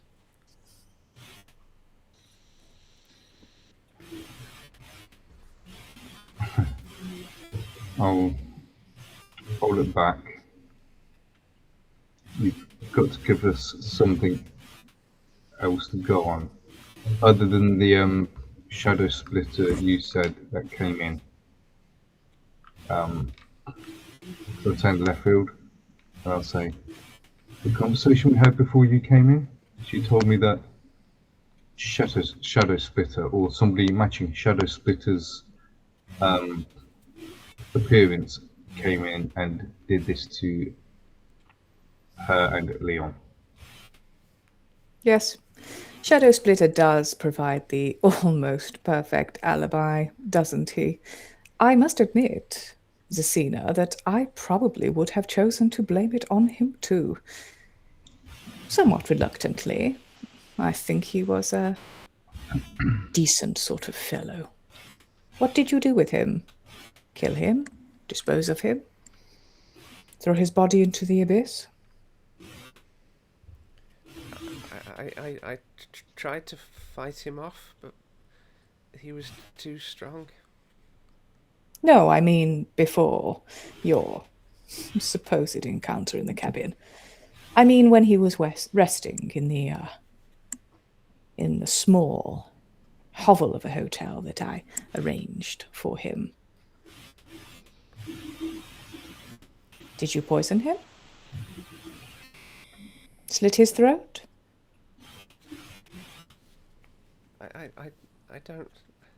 I didn't do anything to him. Erebus, please get the captain. I don't belong in here. Please. I can't leave you both in here alone. I think Leftfield can go and get the captain, and I'll stay here. Don't be a fool, Mr. Erebus. I don't trust you to keep her. You may shout for assistance if you wish. Someone will deliver a message to the captain. And I can't let you be alone in here with her, because I don't know what you will do to her. Yes, Mr. Erebus, we know that you have a bleeding heart on your sleeve. And are there any crew in proximity? I'm going to sort of snap my fingers. They have sort of left the sort of bowels of the ship where the brig is kind of vacant for the purposes of this, but there are several of them sort of milling up on the mid deck, which you could quite easily summon. Yeah, I'm going to attempt to summon somebody, but not take my eyes off the brig. Okay, yeah. You snap your fingers, and a black feathered Kenku individual comes down the stairs and just sort of casts his eye over the scene. Yep. Greetings. I wonder if I could make a request of you. Make a request of you. Captain Sparrow.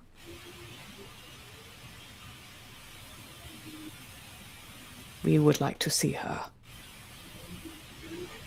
He nods. We would like to see her. And he turns and heads back up. Mhm.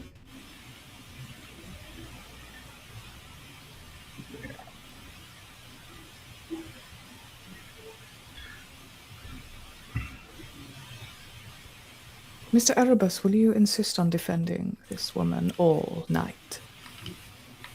If I have to, until I actually see some further substantial evidence that she is guilty. It just all seems to be circumstantial at the moment.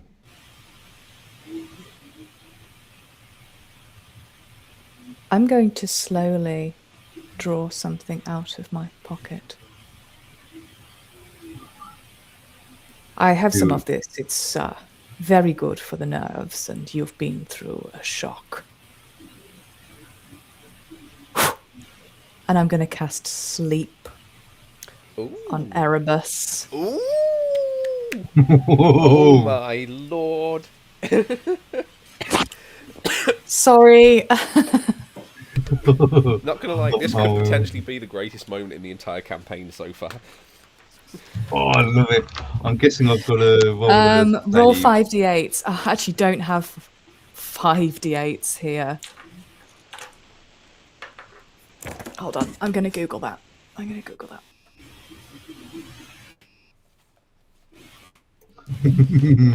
It might not quite get you, but maybe it will.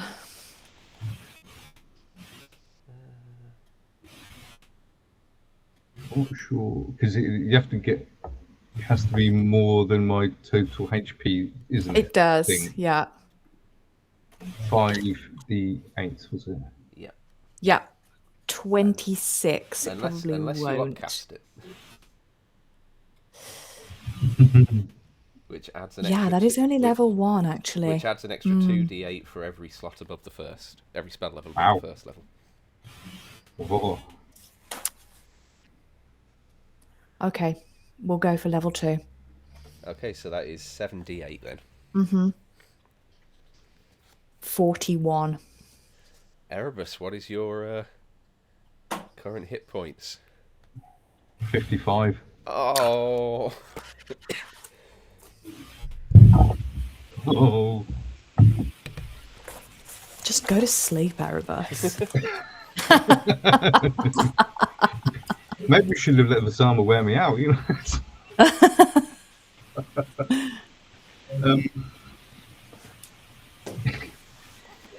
Yeah, so. Well, you probably do feel calmer, so. Yeah. That was basically like a really nice cup of chamomile.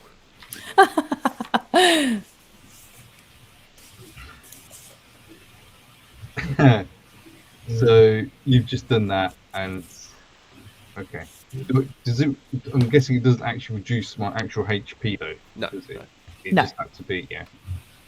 So when you do that, and I'm still awake, I'm going to quickly draw my dagger, put it up to your throat, and be like, "You try that again,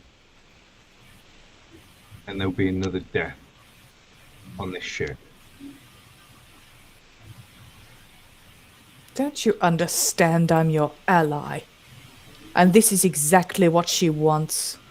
Oh, so trying to cast spells or do whatever it was you was doing then on your ally.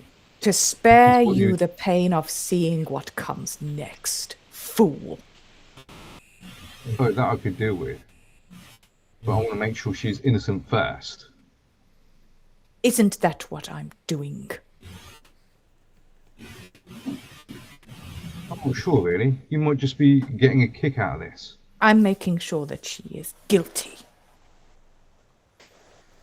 Oh, and I'll actually put my dagger back and be like, that's how you do it from where you are. Guilty until proven otherwise. Are you some sort of... Don't you see the evidence before you? Captain Leon was your captain, not mine. And you have his killer here in front of you. And you are blinded by your own affections. By your sentimentality. By your weak sensibilities. If you have no compunctions about what comes next, then let me work. And if you're wrong, then what? I'm not wrong.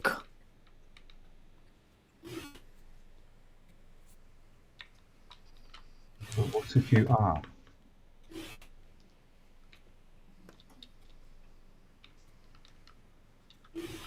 Or are you so used to killing innocent people it doesn't really matter to you? I don't kill people, Mr. Erebus. I erase them.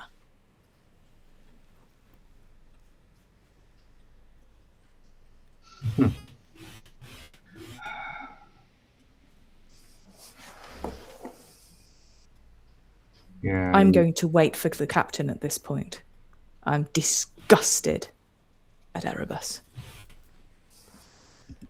Yeah, you wait a few minutes and you hear footsteps coming back down behind you. The Kenku is returning. He opens his beak and in a perfect mimicry of the voice of Azani's, he says, the captain's not on board at the moment. She went into the Fey shop, has not returned. Very well, thank you. That's Snapper, isn't it? Yes. Yeah. Yeah. I'll just nudge him to. Thank you, Snapper. Erebus. And he heads back upstairs.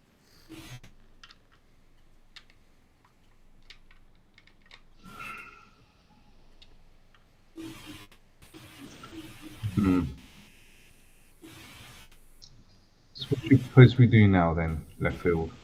You won't let me do anything.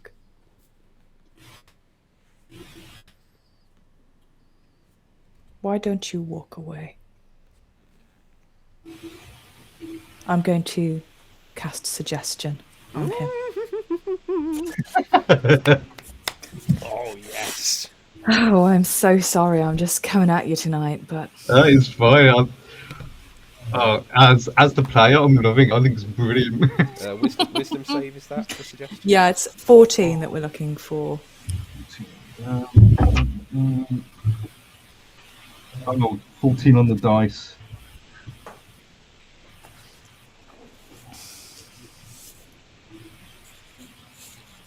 So there's 17 total. I literally rolled a 14. I'm sorry. But not failing. See, Vasama sort of where she's kneeling down, it's like her shoulders are trembling and she's starting to sniffle a little bit. She says, just go, Erebus. You shouldn't have to see this. Fine. And I'm gonna walk out the door. Is there a way of looking back into the room once I've gone out the room? Not really, because basically the bow of the ship is just sort of one large open space. It's just that the end of it has basically been cordoned off with bars to make it into a brig area. So so literally the only way of leaving is to head up the stairs to the level above. Right, I was just wondering if I could go up that way, but kind of like sneak back down or shadow step into the area and just stay unnoticed. You could certainly try. Yeah, I want to try that. Yeah, it'd be a stealth check. Leftfield, what is your passive perception? Oh, it's quite high because of the observant feat. It's 18 passive perception. No. Okay, that is what you've got to beat. Vasama's is only 13. Well, that's fine because I rolled a 1. Okay, yeah, you kind of very loudly and theatrically stomp up the stairs, and then thump behind a very precariously balanced barrel, which then immediately sort of topples off and crashes to the ground in front of you. Don't mind me. I dropped my knife and I'll somehow pick up my knife, and I'll go up and then just make my way back out. Yeah, I think I'll go away for about maybe 10 minutes and then come back. Okay. If you would be so kind as to step away from the computer, please. Okay. Musical chairs tonight.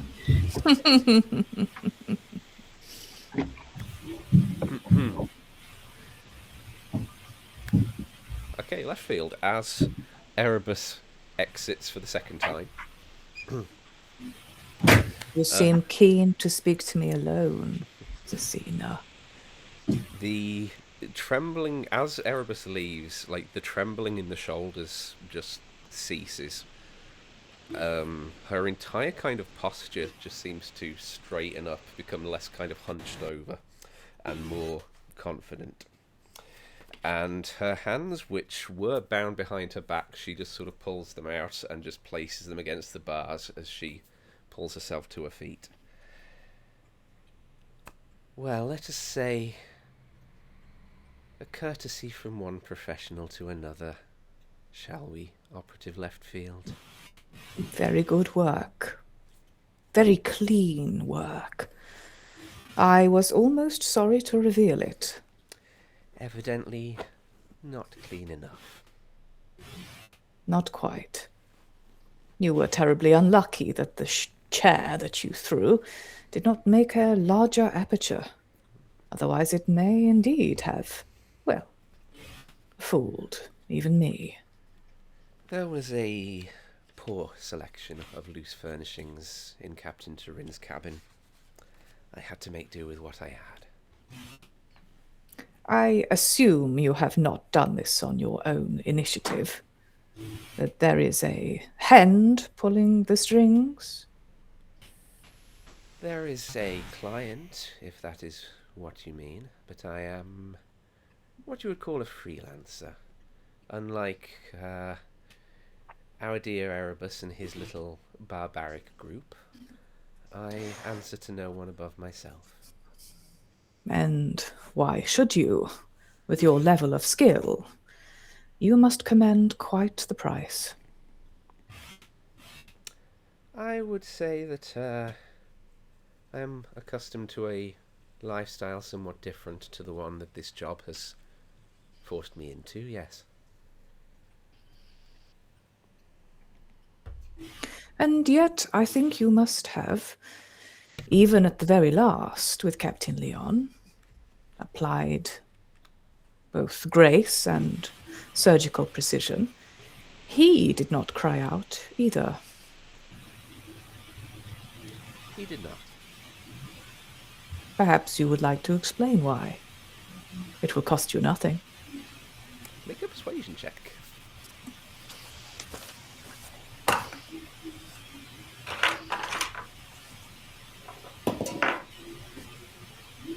It's going to be good. 23. Ooh.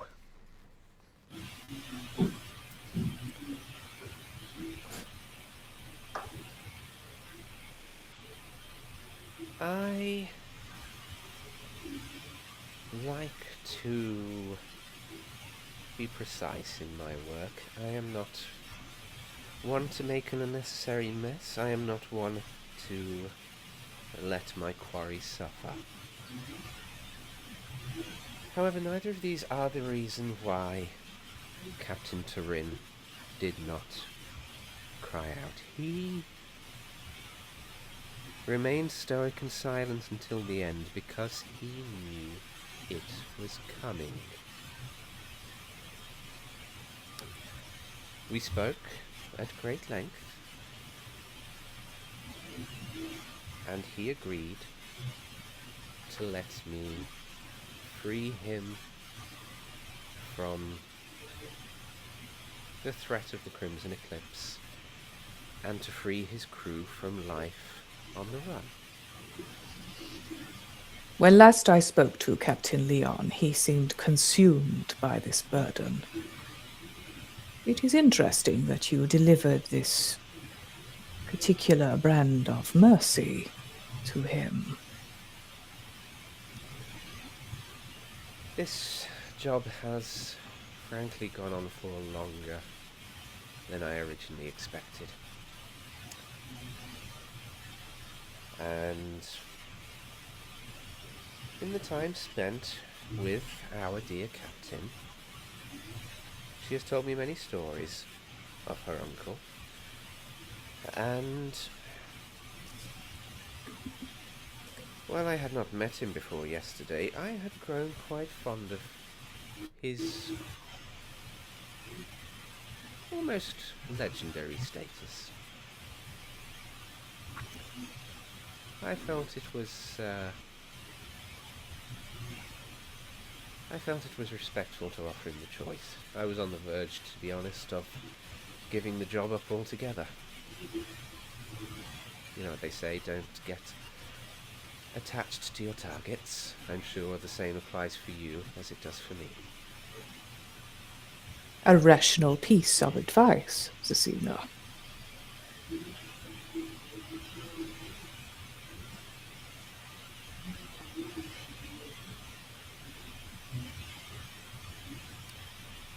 Tell me something, Agent Leftfield. Do you know what the greatest bane of my profession is?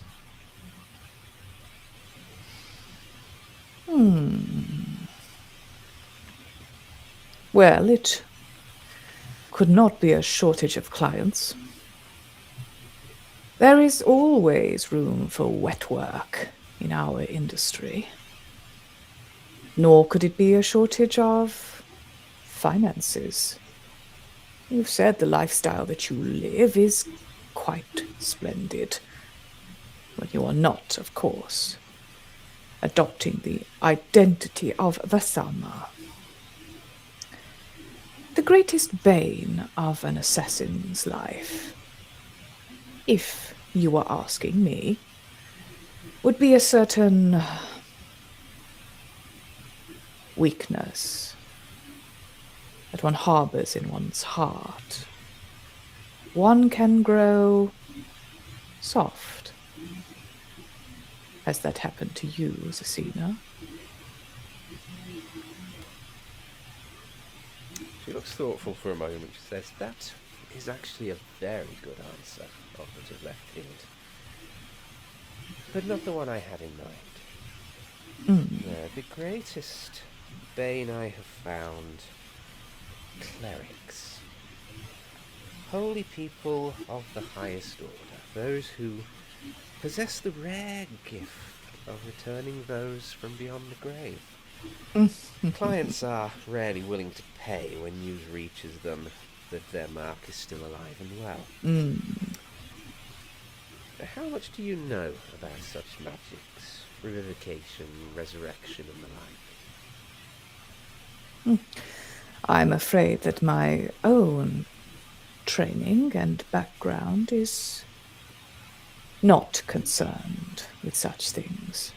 It is my own personal philosophy rather to kill than to attempt to attempt to create an asset for myself. I was, rather upset about the death of Shadow Splitter, assuming you have erased him. Oh, I couldn't have my scapegoat turning up and contradicting the story. Very reasonable. That's the interesting thing about these magics, rare though they are, is they do not always work, not for any fault of the individual casting the spell, but more out of an unwillingness of the deceased to return to their life. Now, I like to do my homework, not just on my target, nor the client, but also on those who I might cross paths with on the job. I certainly wouldn't use the term professional courtesy with the Crimson Eclipse. There isn't anything professional about them. But at the very least, it's a case of occupational caution. Now, a very interesting fact about dear Erebus and his ilk. Since the formation of their order, there isn't a single record of one of their victims being restored to life. Not one. Such magics are expensive to conjure, to be sure, but out of the thousands of kills throughout the years, there must be dozens who attempted such rituals, and yet not one single willing soul. I do not know where the souls of the Order's victims find their eternities, but I know it is not a place from which they can return. So, whether or not our dear Captain agrees with me, I gave Captain Turin a better final rest than they would have done. I understand. So you are certain that the souls are devoured or condemned? As I say, I do not Torn know apart? what happens to them, but I am certain that they have no way back.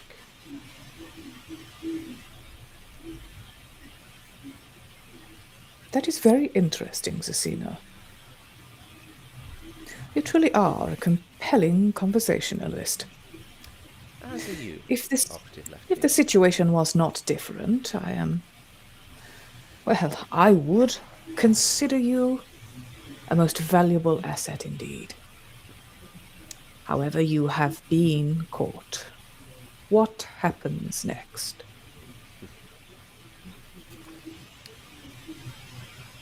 Well,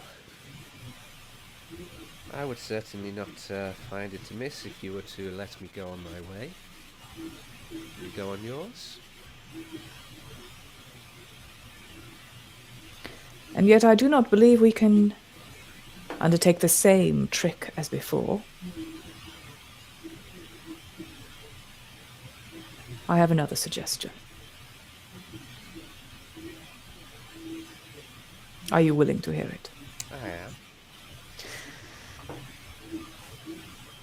When the captain arrives, she will no doubt wish to punish you. I suggest you admit to everything. And then we will do the following. I will suggest a particularly ironic punishment for you. Perhaps you might be tied to the anchor, for example, and suspended over the abyss. But there might be a means to escape. Could you do it?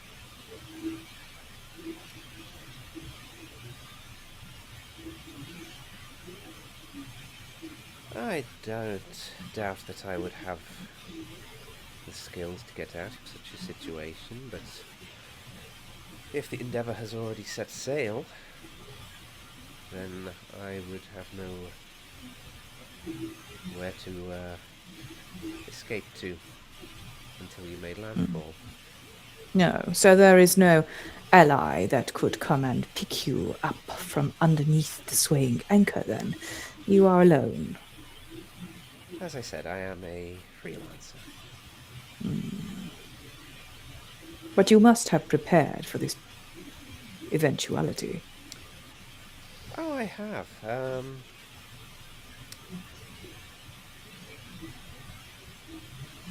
I mean, the captain and I have spent many mornings in discussion. It's the, she kind of gestures to her ears. She says it's one of the benefits to our kind, not needing to sleep so much. We've had quite a few little girls' chats first thing in the morning. And I know how important being a captain of the Skyfarers Guild is to dear sweet Sparrow. And I also know that It would not reflect well on her record if she left one of her crew to die. And, like it or not, by the records of the very guild themselves, Osama Carmen is a member of Sparrow's crew. And if you do not let me go, I will never tell you where the real Osama Carmen is. Oh, Cecina, you are. Please take it as a compliment. Quite wonderful. I would expect nothing less from a true professional.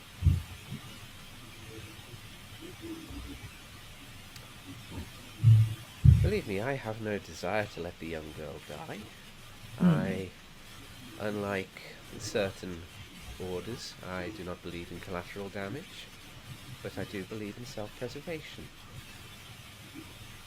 Once I am free to return home, my job done, then I will tell you where you can find her. And may I ask you by what means you will tell me? You strike me very much as someone of your word, Operative Leftfield. If you give me your word that you will allow me to walk free, then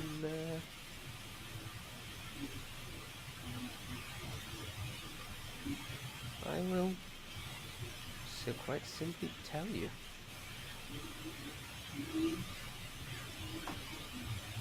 As a spy, I have never before been accused of being too honest.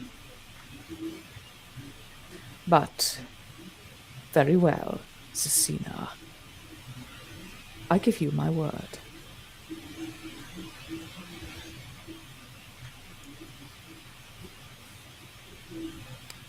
Well, then it sounds like we have an accord.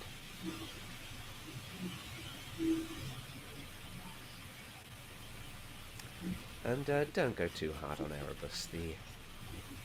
The young man is quite a sweet boy. You would certainly know.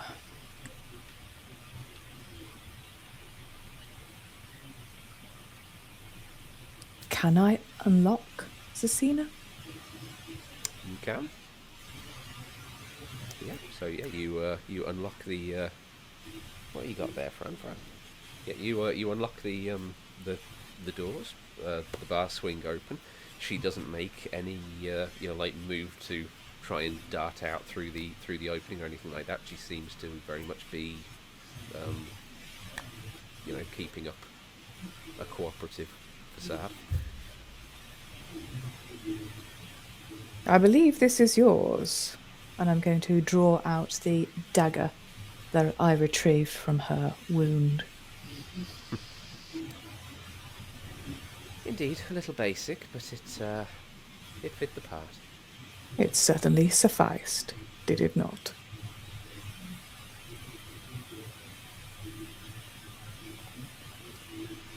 And while we're at it, she lifts up one hand and with a gesture on the index finger of her right hand, a ring appears.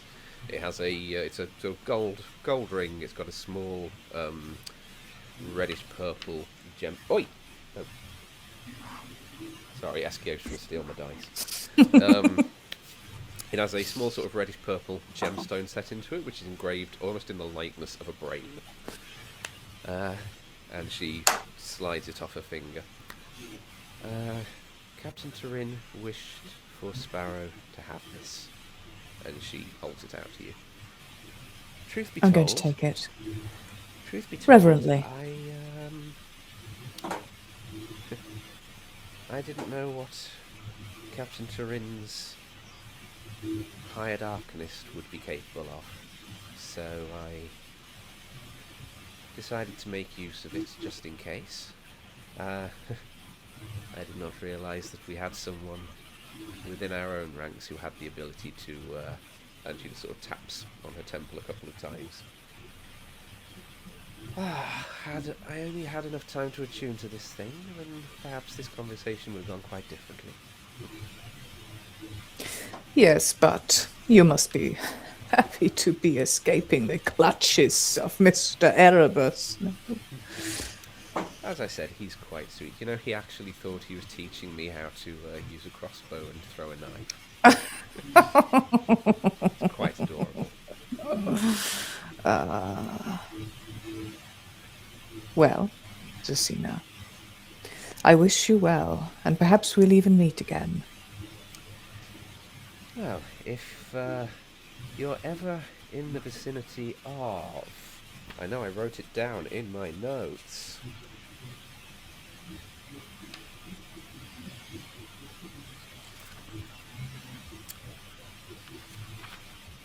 No, I did not. If you're ever in the vicinity of the Obsidian Isles and you have a problem that needs removing... I suppose that it would be too much to ask for the name of your client. Make a persuasion check. I have one detect thought. Do you still have inspiration from last session? Sorry, dice dropped on the floor and I can't see it, so I'm going to roll that again. I do. Yeah, so do you want to use it? Yes, I will. That's going to be a 14 plus 18 in total.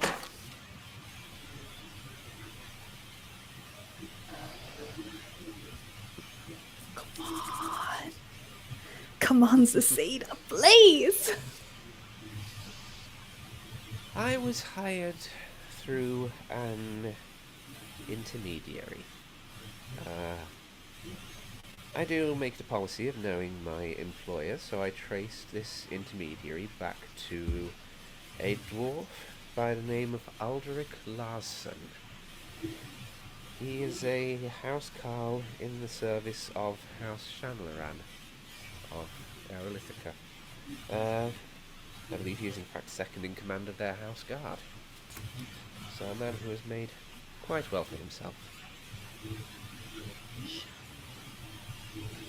And I presume that I do recognise that name, Shanlaran. That's the... Yes, that is the Yeah, name of the noble that's... family that's been sort of floated around.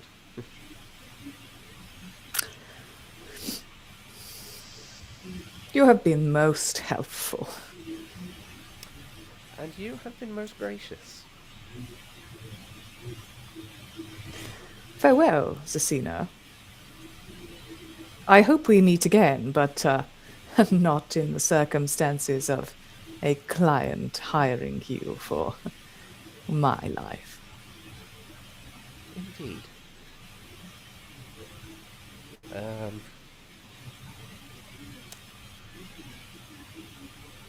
Are you to escort me off the ship? Why not? Let's walk together. Okay. It is 10 to 9, so I know we were aiming for a 9 o'clock 9 o'clock break.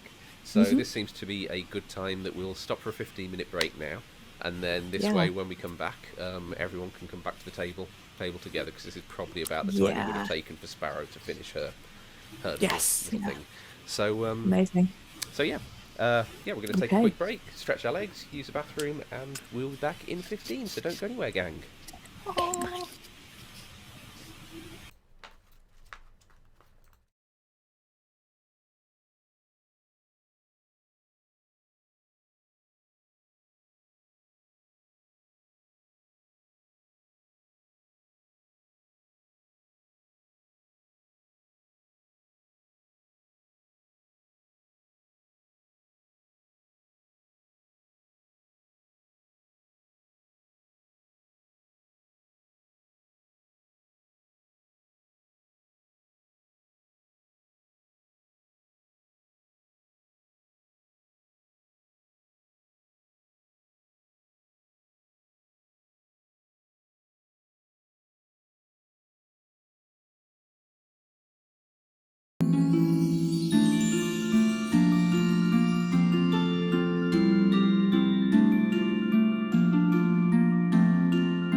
Okay, and we are back. What have you just... I just need to do a quick dice check. One of the rats nicked one. Someone just very enthusiastically bounced out of the dice tray, so... No, they're all still there. God damn it, Francois. No, this was Baobun. Oh, baby. Okay, so before we stopped for the break, Leftfield had just... Did you pee on my notes? Yes, you did. Leftfield just completed their interrogation of Vasama. Erebus was absent from the room for the sort of conclusion of it. Sparrow, you finished your business, and as you receive word from Azanis about Erebus in Leftfield putting Vasama under some kind of confinement, you make a beeline over to the Dawnside. You find the Dawnside to be in a general state of not so much disarray as more just uncertainty. There's a general vibe of people not entirely sure what's happening next. Felon is there kind of handing out bowls of hot broth as you head down below decks, where you find Erebus sort of waiting on the middle deck, and as you kind of arrive to where he is stood, Leftfield and Vasama both appear up from the bowels of the ship. With the party all back together now, what would you like to do? So when Sparrow approaches you, Erebus, she's more put together than you have ever seen her. So she has her hair is braided very tightly to one side. She has taken a lot of care with the way she looks. So she has put on her shirt is crisp. She has got the jacket on. She's walking with her head high on purpose. So she is absolutely beeline towards you. When I get to Erebus, is Ada and Vasama arriving, or? Yeah, Leftfield and Vasama are just sort of coming up from below deck, yeah. I'm going to sort of come up to you, Erebus, like I'm going to say something, and then I look at them, and I'm like, well, it seems like Azanis was worried about nothing then. Rumours were that you'd tied up a member of my crew and dragged them below deck to another ship's brig, Erebus. What do you have to say for yourselves on that? Vasama, lass, are you well? I'm fine, Captain. It was a misunderstanding. Can I insight check that, please? You may. Yeah, it does. Natural 20. Wow. Oh, I was going to ask, does she seem under like any duress? You can make an insight check as well if you'd like. Yeah, please. Because I want to know if this is like her genuinely thing or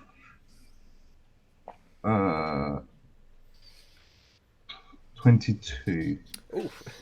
What was your total, sorry, Sparrow, with the natural 20? Natural 20 was, I think, 25. Hold on. Insight, yes, 25 total. Yeah, both of you absolutely get the impression that she's she's hiding something. There was definitely more than just a misunderstanding.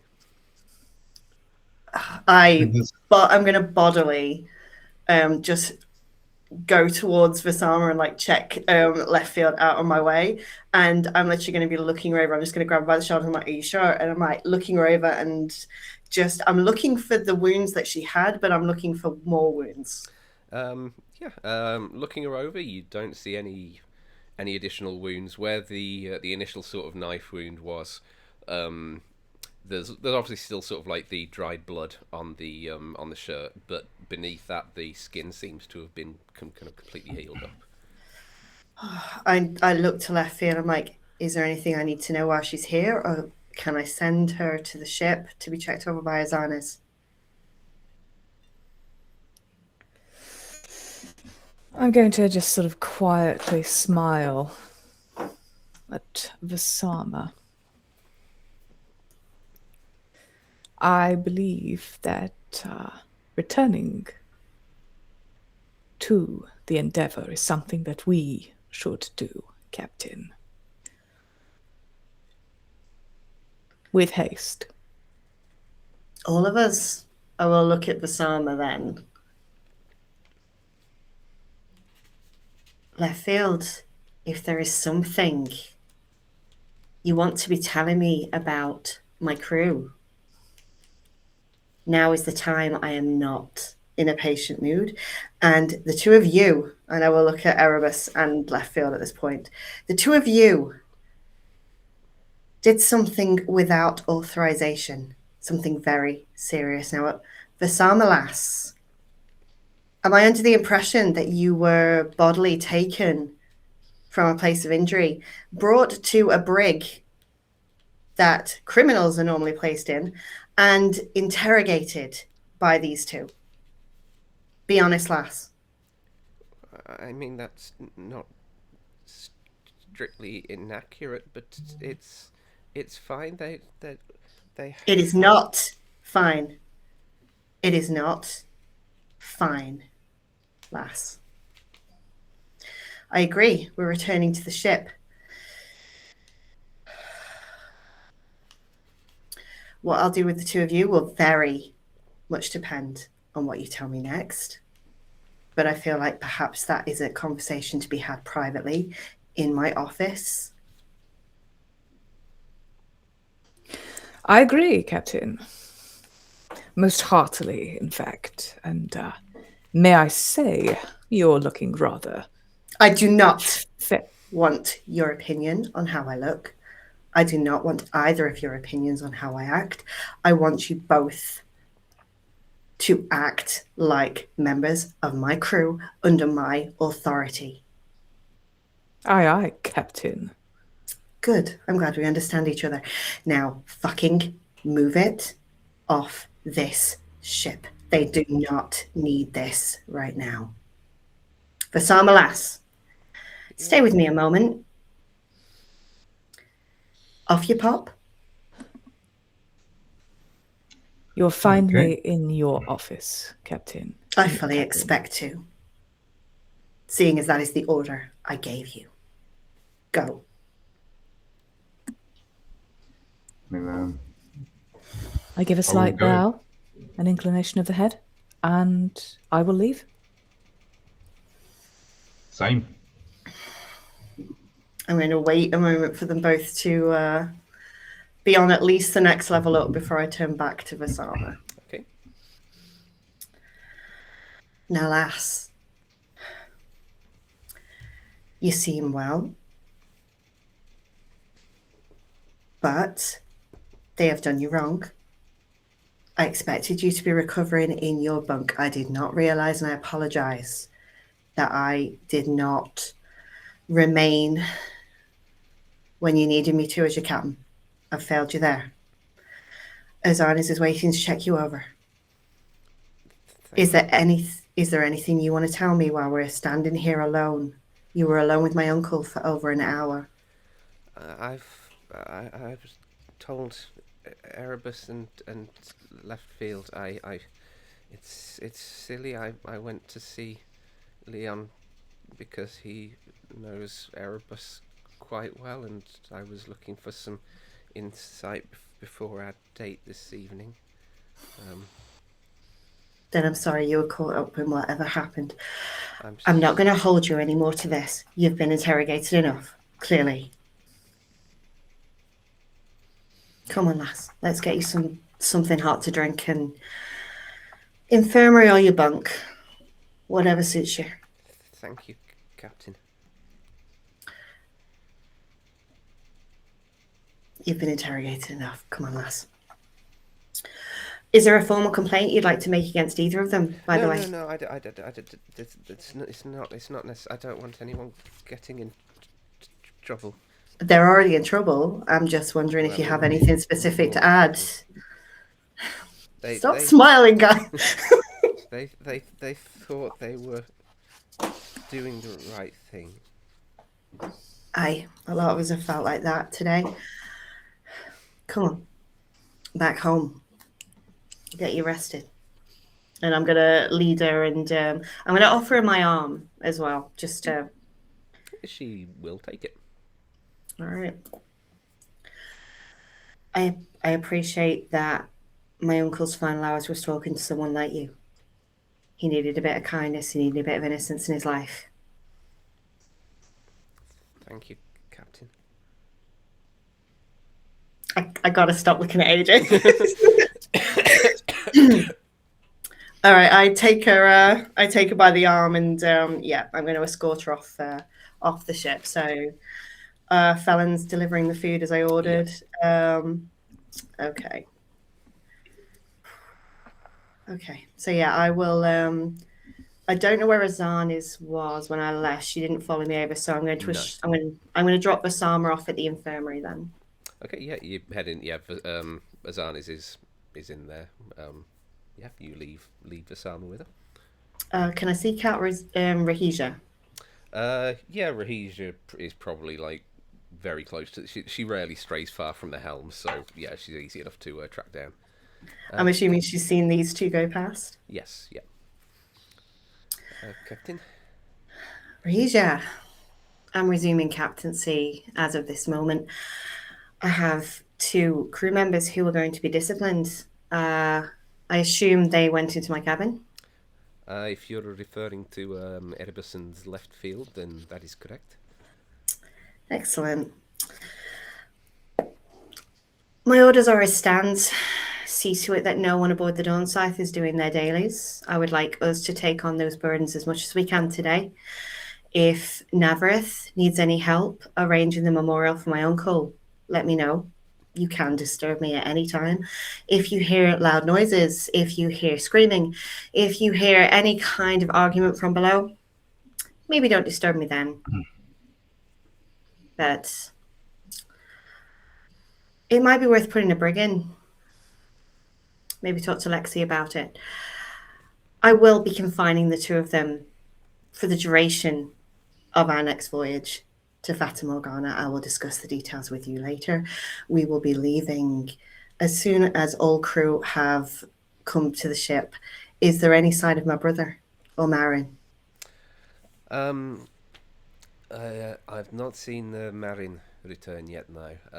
Flynn, he arrived a few minutes ago. He's below deck. He sounded like he had a bag that was clinking.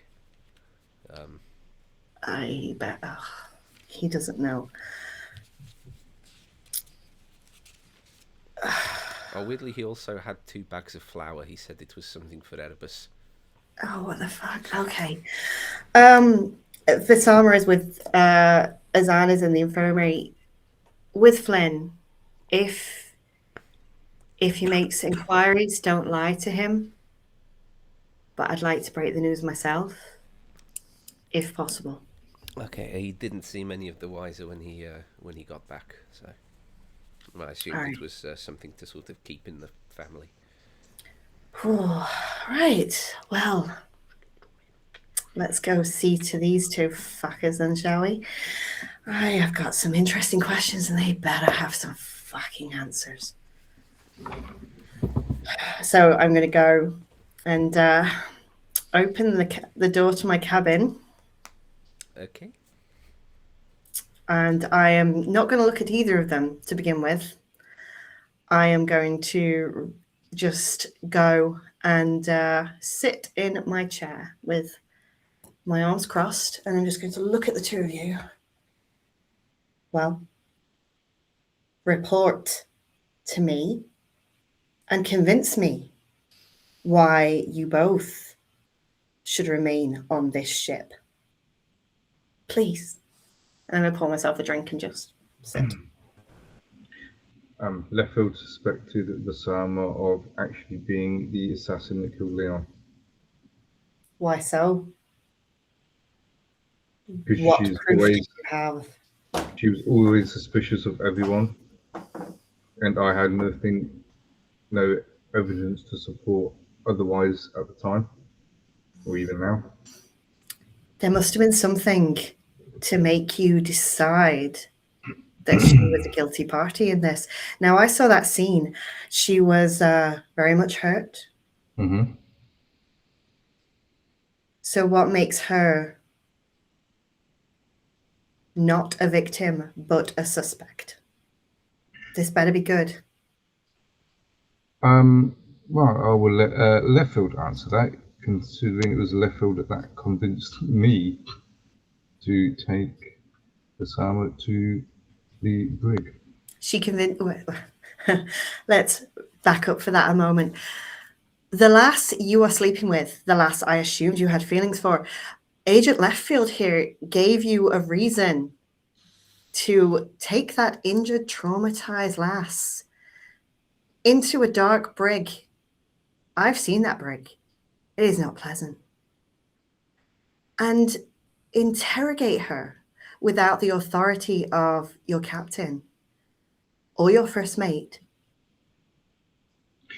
I did suggest that we wait for you, and we did No, send no. Snapper. You do not suggest that you wait for anyone before you remove a member of my crew with that intent.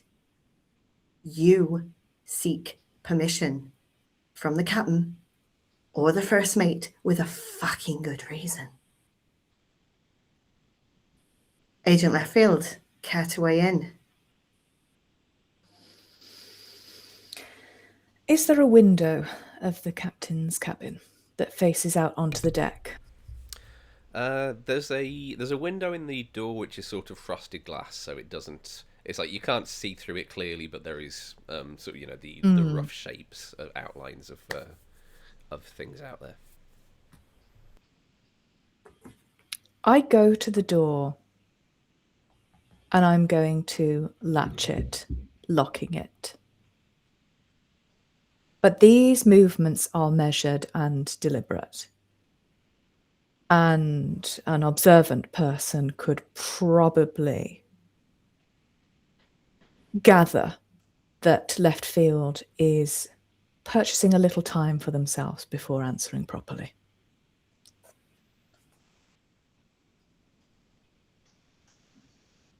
I grow impatient, Leftfield. I see that, Explain. Captain. 'Tis not a day for patience. No, it is not. I notice that you are changed. You have no idea. So I suppose I ought to spare you the palatable lie and move directly to the truth. I'm waiting.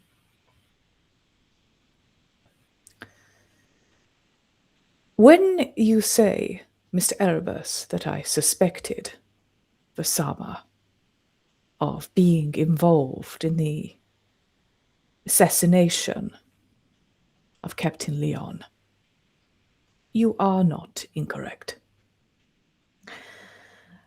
However, it was more than a suspicion.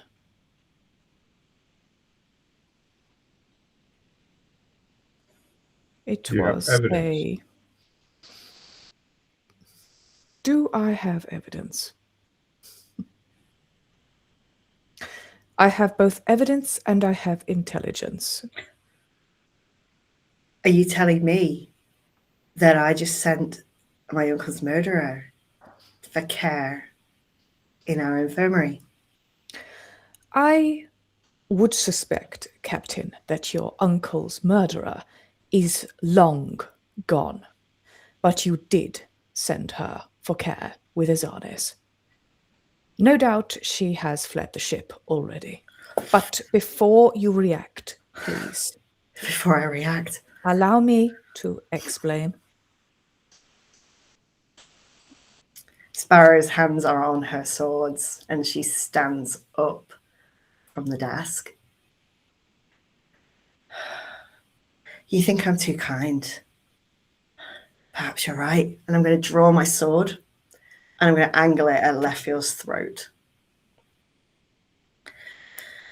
And I'm going to walk forward so that it's just touching your skin. Is this more comfortable for you? This? Now? Is this more acceptable? I have been kind to you. And you are telling me that you have just allowed me to treat my uncle's murderer as a beloved crewmate and family member on this ship. And I will just press the tip into your throat. Not enough to break the skin yet, but is this the only language you know, Leftfield? Do you not, in your time with me, do you not think you owed me the truth before she could get away? Shall I answer, Captain, or will you slit my throat if I do? And her hand's shaking on the sword. Zesina. Her name's Zesina, not Vasama. That was Zesina. And she has been on this ship. And you knew, and you let me walk her away. Oh, fuck me. Do you have any idea what you've done? Yes, Captain, I do. I'm going to take the sword from her throat and I'm going to slap her around the face. Ow. I love you, AJ.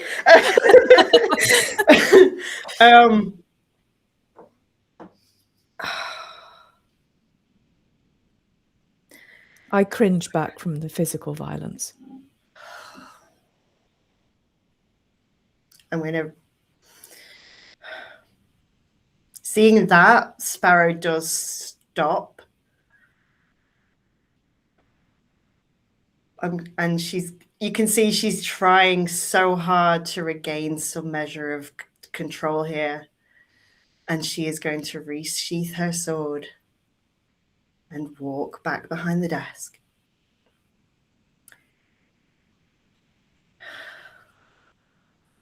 Talk before I kill you where you stand. Both of you. I only hope that that expression of violence brought you some reprieve from your suffering, which I understand, but I will tell you the truth that I have learned at the expense of my own skills and my own abilities, a truth that will help you, a truth which serves Captain Leon far better than any expression of violence ever could. You didn't fucking know him. With that, I'm going to walk forward and place my hand on the desk. When I lift my hand, there is a ring beneath. It is a ring that Sparrow would no doubt recognize. What are you doing with that? You're looting his body now. With this token, I ask for a few moments of your patience as I explain. May I have it?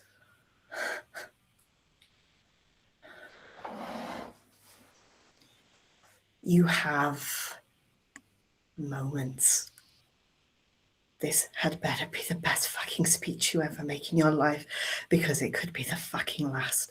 I give no shits about what the Archfey has promised you. I give no shits about what you're supposed to be doing aboard this ship. I am...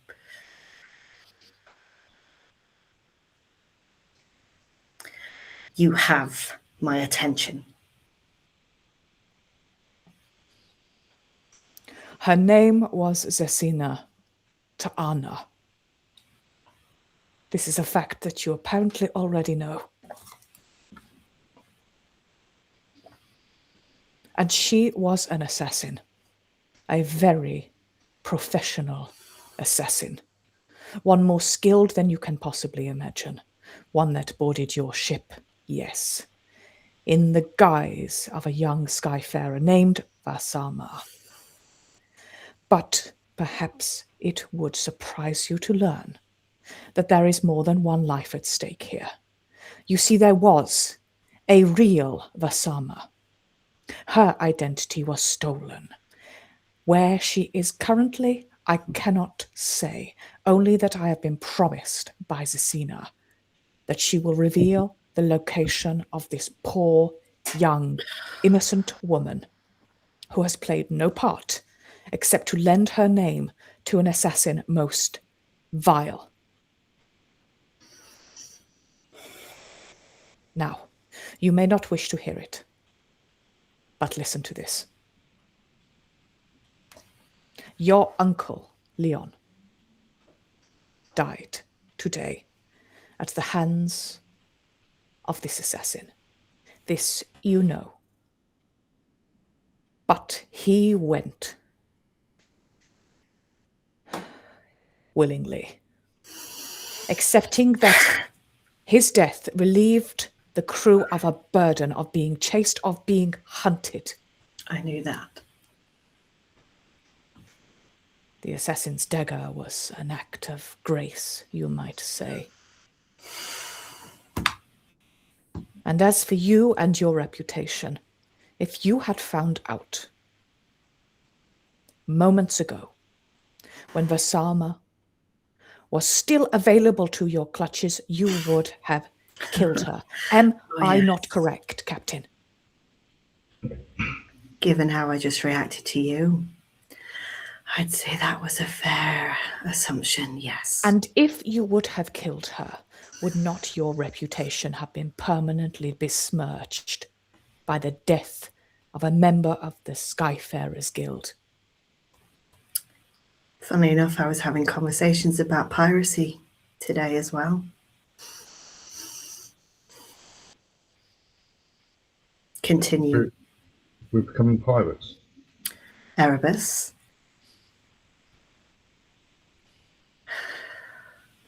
Continue, Leftfield. The assassin, Zasina, was contracted by an intermediary. I know his name. I know his employer. And not Aldrich Carson, House Jarl of House Shanloran. Shanloran. Fuck.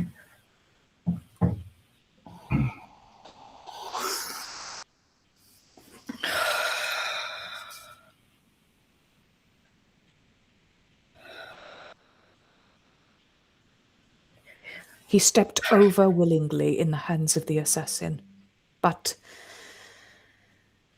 I must also add this.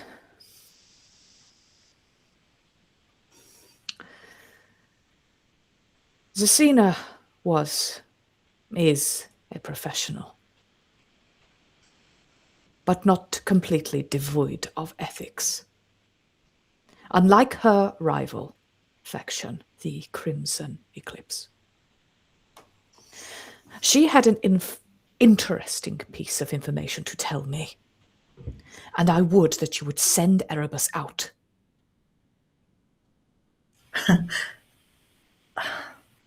See, the problem with that is that Erebus has a right to hear this. Very well, Captain. Then I will tell you both. Mr. Erebus, you must listen also. If you do not know, then you are about to. In the entire history of the Crimson Eclipse, a history that spans generations and thousands of murders, no cleric has ever been able to restore the soul of a victim of the Crimson Eclipse back into the body of the slain. No cleric has ever been able to resurrect a victim of the Crimson Eclipse. And do you know why that would be, Captain? Sarah has an idea, but is Sparrow that clever? Would Erebus have an inkling? Nefestra's alluded to things like this before. She owns Erebus, but she doesn't own his soul. Captain Leon's soul has been liberated, and Zasina told me that by killing him with her own hand, she spared him a fate potentially most horrible, delivering him unto his eternal rest, a rest that the Crimson Eclipse would have denied him. So, I ask you, Captain, was I correct to let the assassin go? Think of this. I have saved the life of the real Vasama. I have returned to you, your captains, your beloved uncle's ring. I have learned for us the cost of killing as done by the Crimson Eclipse, and I have learned for Erebus the price that he pays. I have spared your reputation, and I know the client that hired the assassin. So, I believe it is time for you to discipline me, if you so wish. I'm just going to quickly interject just to answer your question, Lee. No, that is not something that that Erebus would have been aware of. Sorry, continue. Sparrow is going to look to Erebus.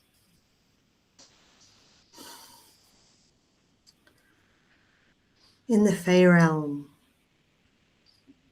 there was a demon standing behind you. Mm-hmm. You said you'd seen it before. When? When I had died. And through Nefestra,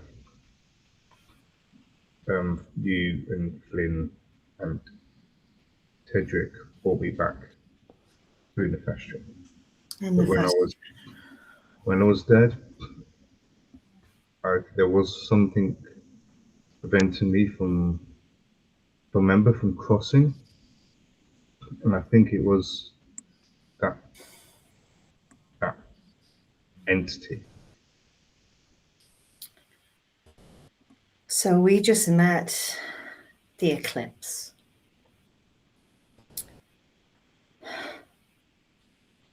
How the fuck, with an assassin to the left of me and a spy to the right of me, how the fuck did my own fucking bodyguard, who is sleeping and fucking her, didn't realize there was another fucking assassin on this ship?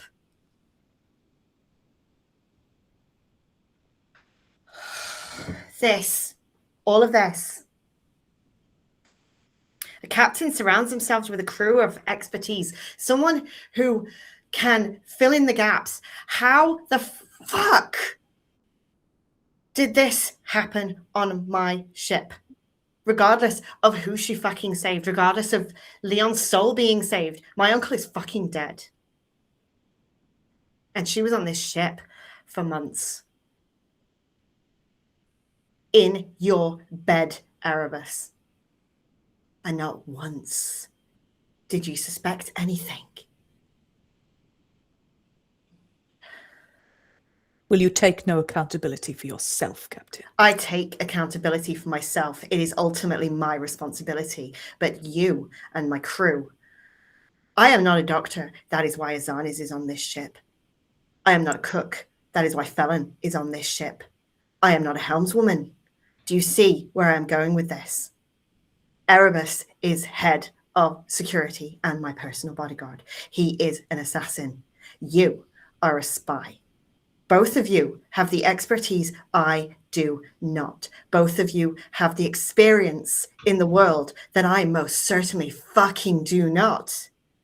So yes, as a captain, the responsibility ultimately falls to me that she was on this ship for as long as she was. But as the captain, I am only as good as the crew I surround myself with. And it is you who chose to surround yourself with a young recruit from the Skyfarers Guild. I stand up and I'm going to cross over to you again. Don't you ever accuse me of being naive enough to let something like that pass. The difference between the two of us, Leftfield, is that I think people are good until proven otherwise. I was tasked by the Skyfarers Guild as a Skyfaring captain to take on a young recruit. We do that. We do that a fucking lot. That's why I'm on this ship. That's why Erebus infiltrated this ship. Because that is what we do. What did you want me to do when she came aboard? Did you want me to sit her down in a chair like you did? Interrogate her in the brig of another ship like a criminal? Like you did, without any authority? We are not a military organization. We are not fucking assassins. We do not treat people like pieces of shit until they turn around and prove us right or wrong. We accept the people who want to be accepted. We judge them based on how they act immediately on each ship. Don't you fucking dare stand in front of me and blame me for this. Because if you do that, you're accusing me of murdering my own uncle on the day he died. Do you understand that, Leftfield? Answer me. Understand. I understand. I understand that you are wearing the uniform of captain without taking any of the accountability of the whole. And what accountability should I be taking right now? I'm taking accountability of the two of you. No, Acting you are without trying to authority. assign blame to us. No, I am not. I have told you. As the captain, the blame ultimately falls to me. That is true. But I have told you where my shortcomings are. That is why you are both on board this ship. I am fully aware of my shortcomings. But you, not only have the two of you gone ahead with this without informing me of your suspicions, without informing anyone of your suspicions, you took it upon yourselves to cut me and your first mate out of this. Hell, you fucking cut out Navareth, whose captain was lying dead at your feet. You didn't tell her you had any suspicions. You were on the ship of another captain, and you did not inform them that you were taking a prisoner below deck that might be responsible for the murder of their captain. You cut her out of having their own accountability for this. Now that is unforgivable. Don't forgive me, but save the girl who currently lies frightened and imprisoned somewhere. I will. Believe me, I fucking will. But I will not stand here and have you talk down to me like I am a child that knows fucking nothing. I am tired of that. It is not true. And if you cannot see me as anything other than a naive brat who is trying to be a captain and not an actual captain, then I do wonder what the fuck you are doing. Either you follow me as captain, or you can spend the remainder of this voyage tied to the outside of my fucking ship as a brand new figurehead, because God knows you'd look very pretty on the front of my ship. The Archfey have said you remain, not how. Do you understand me? You will not undermine my authority again.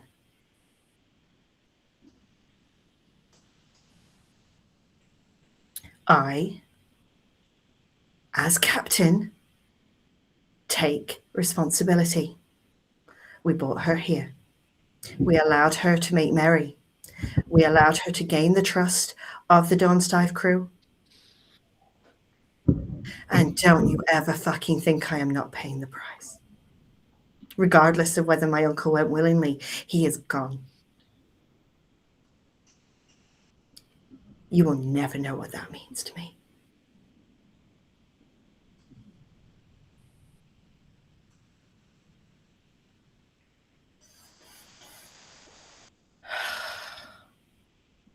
You know where Vasama is.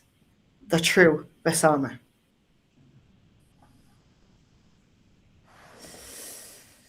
Not yet, no, but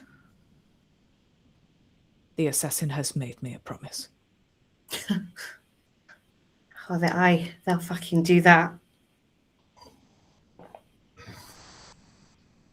A chance at life is better than no chance at all.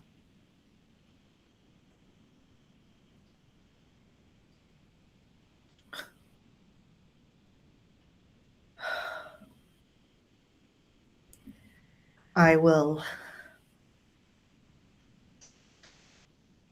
reprimand the both of you. When we leave port, you are confined to quarters for the remainder of the voyage to Fata Morgana. Leftfield, you will no longer be sleeping in the engine room. That is Lexi's prerogative. There is a cabin being prepared for you below deck. It should be finished shortly. This evening, you will find your way there with no argument from me or anyone else. You will no longer antagonize the crew that you are a part of. And make no mistake, whether you decide to be or not, I am telling you, you are a part of this crew. I expect you to act accordingly and graciously towards your fellow crewmates.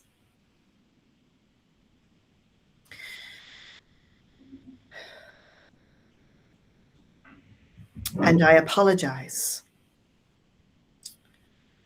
for my aggressive manner earlier.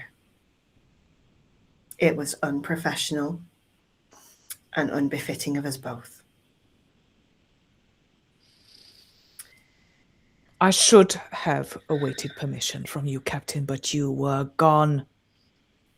I am very easy to find. So is Rohija. You may have noticed she hangs around the helmswoman's position almost exclusively. She can always be found there. She is also the authority over you. She is my second in command, and she is who you seek out when the captain is seemingly unavailable. And forgive me if I needed a fucking moment after looking at my uncle's dead body. In future, I fully encourage taking the initiative, but when it involves a fellow crewmate, I expect you to follow the correct channels. Am I understood? Yes, Captain. Yes, Captain.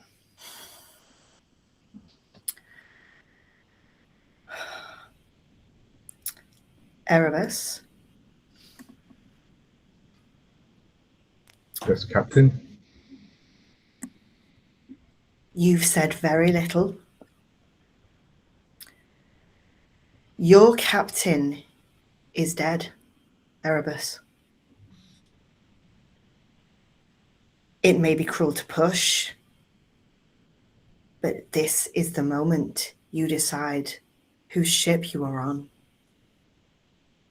Whose crew do you belong to? Are you under Navreth of the Dawn Scythe? Or do you finally pledge your loyalty to me and this ship fully? No caveats, no jumping ship, no in memory of my uncle. I will not have you aboard if the only connection of loyalty you have to me is the order of my dead relative. You owe me more than that. You owe him more than that. If you cannot fully commit to me, just me, not Sparrow Virindra, but Captain Virindra of the Twilight Endeavor, then you can walk off this ship and onto the other very, very easily. I expect you to commit fully to this vessel and to me as her captain. Yes, Captain. Say it, Erebus. You are my captain.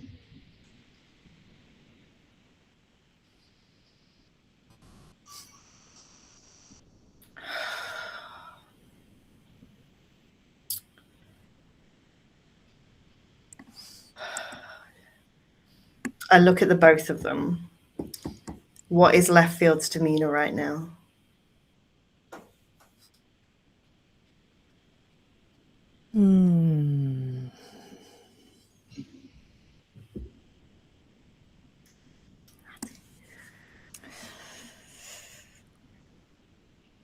silent, unreadable.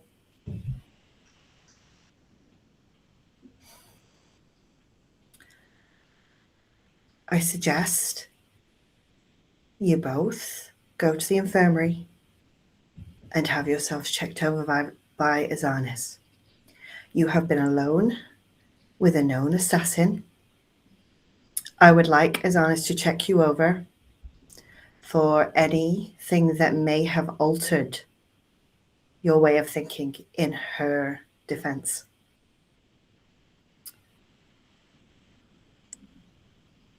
Dismissed. And I will march the door and I will unlatch it and open the door. Okay, Captain. I'll walk out and make my way to the infirmary. It may mean very little, Captain. But you do have my sincerest condolences.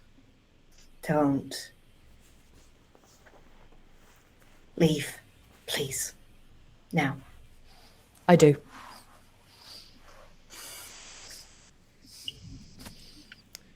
Okay, as the two of you head out from up above where the helm is, Rahija just calls down Leftfield, and she seems to have like a piece of folded up parchment sort of held between two fingers.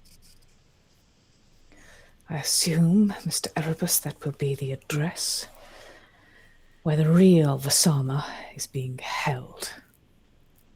But let's see.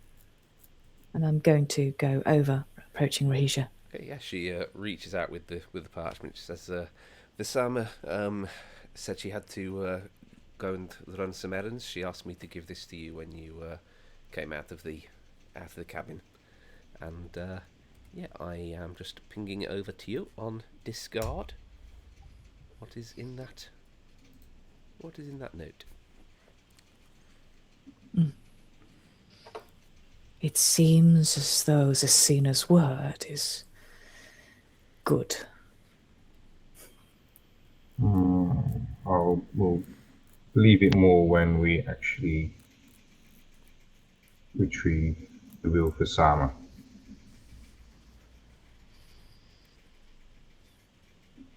And I'll carry on making my way to the infirmary.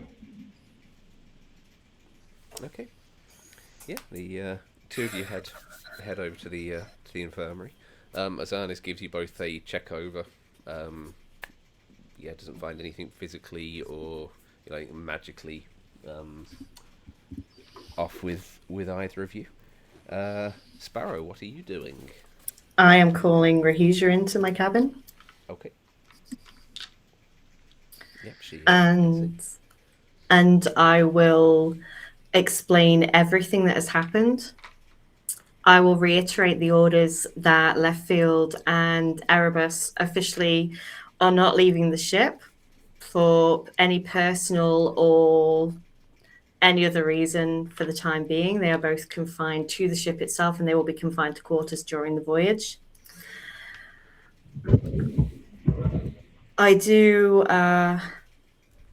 when she gets there, she will find Sparrow just trying very hard to fight back tears at the desk. Like, she is shaking, and she is pouring herself something very strong from a stash that she has, and she's going to offer one to Rahija as well.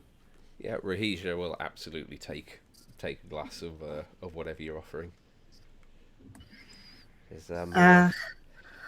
I can't particularly blame you for this on a day like this one, Captain. I've got plenty to be blamed for. I do owe you an explanation quickly for you saw me go into Thallon's earlier. You don't have to Oh, I do. I do. She, one of the conditions of my ownership is that she, in her turn, has to answer any questions I have about my uncle. She confirmed this time that he's dead, but she gave me peace. I know where he is. I know who he runs with now. It'll make him happy. More than this ever would. Well, perhaps that's the best we can hope for when we do finally cross the veil. Forgive me for asking, but you did you not? Do you remember what you saw? You don't have to tell me, but do you remember? Oh, I'm going to have to go back through a few sessions worth of notes here. Sorry. Oh, Sparrow's not asked yet. Sparrow has No. not asked. They were dead for 3 days. no, that's not the one. I'm sorry, AJ. I wanted to hook you so bad. You looked so hurt. I'm so sorry. I'm gonna make you. I'm gonna shred those remaining emotions. So, just I give me a know. minute. Just give me a while. Oh, I know. I'm just going to point out that every single time, like throughout the last year, that anyone has made an insight check against Vasama, they have failed it. Every single one. Her stealth was always better than Erebus's. Also, fun fact: every time that Nefestra was kind of sniffing around Vasama at some point or another, not one single time did she call her by name. Not once. You bastard. Oh, she didn't, did she? Nope, it was always your quartermaster or your little drow or something like that. I just keep going back to that conversation we had where we're on the deck of the ship and it was just the two of us, and I said, "What would you have done?" And she said, "I would have killed them all." That wasn't on the ship. We've had this conversation. Oh, that many was times. It was on the in the mountains. mountains. Yeah. That was after.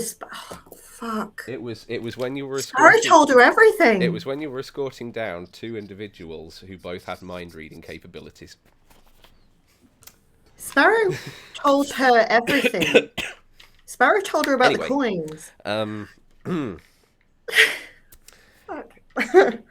Okay.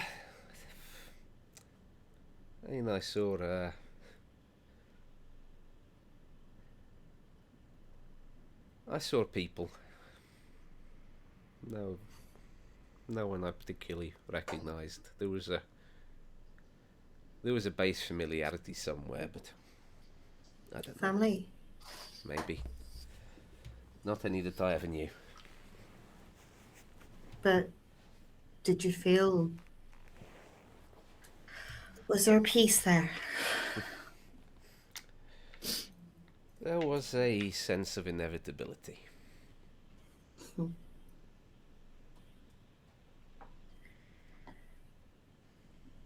I'm sorry you went through that. And I'm sorry if you were dragged away from somewhere where you felt that peace or, I don't know, that inevitability, if it was better than this. He never subscribed to a particular god. I mean, he yelled about Acor's balls more than you can imagine, but he never worshipped anyone, so I didn't know where he'd be. He's with Eris. Oh, that's a good place to end up for anyone who makes their life in the skies, I suppose.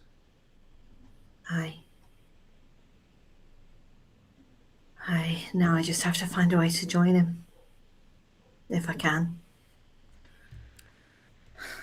Not now. Yeah, I was going to say there's some connotations to that. Oh, we're Skyfarers. It can be any day, can't it? I just don't want it to be a day where I've got this on me. Because if it's a day when I've got this on me, I lose all hope of ever seeing him again.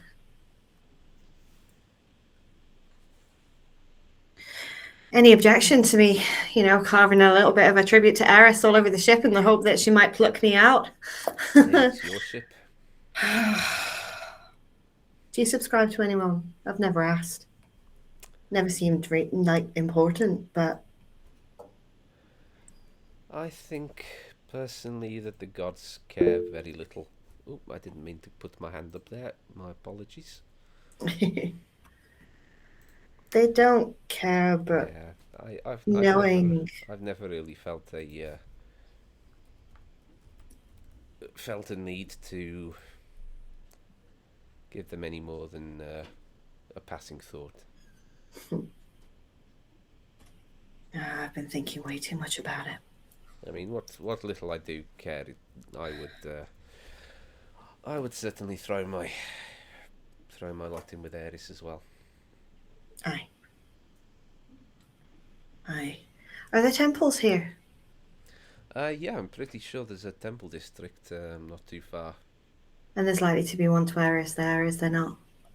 Oh, a city like this, I'd be surprised if not. All right.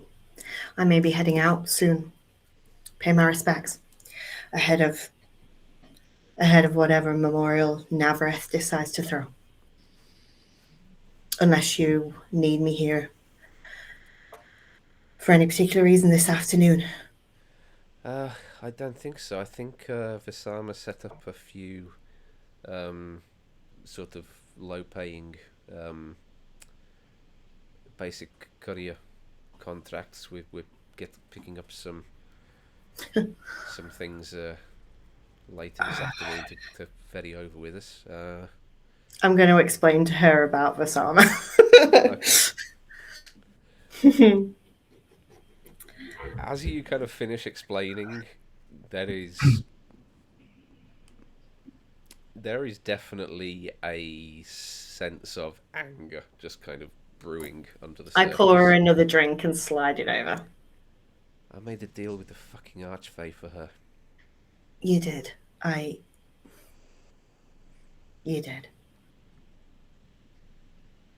I will keep you free. I will keep you free and in the sky, whatever I have to do. I hope you understand that. And I'm sorry.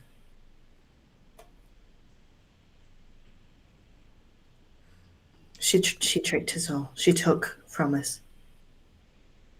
Understand that Leftfield is being punished for this. Do you have anything you wish to add to what I'm doling out to them? Please tell me. I will happily do it. I can't understand I cannot take them from the ship. The Archfey makes that impossible. But I can alter things for them on this ship. I don't have anything to add, Captain. Just trying to remember that we are a civilian ship. This is Aye. This is not a naval vessel, and like it or not, there is no chain of command here. There is the captain, and there is a bunch of assholes. And that's pretty much it. Do you know who the most powerful person on any Skyfarer's guild ship is? Usually the quartermaster. Exactly. I know. Ships are more democracies more often than not. Aye. And, Leftfield don't know that. No, but if you want to try and persuade them that they could have a life here, maybe show them what life here actually is. You know what Lex is making. Is that not showing them? It is, but forgive me, your voice is kind of carried a bit. Demanding loyalty? That's not...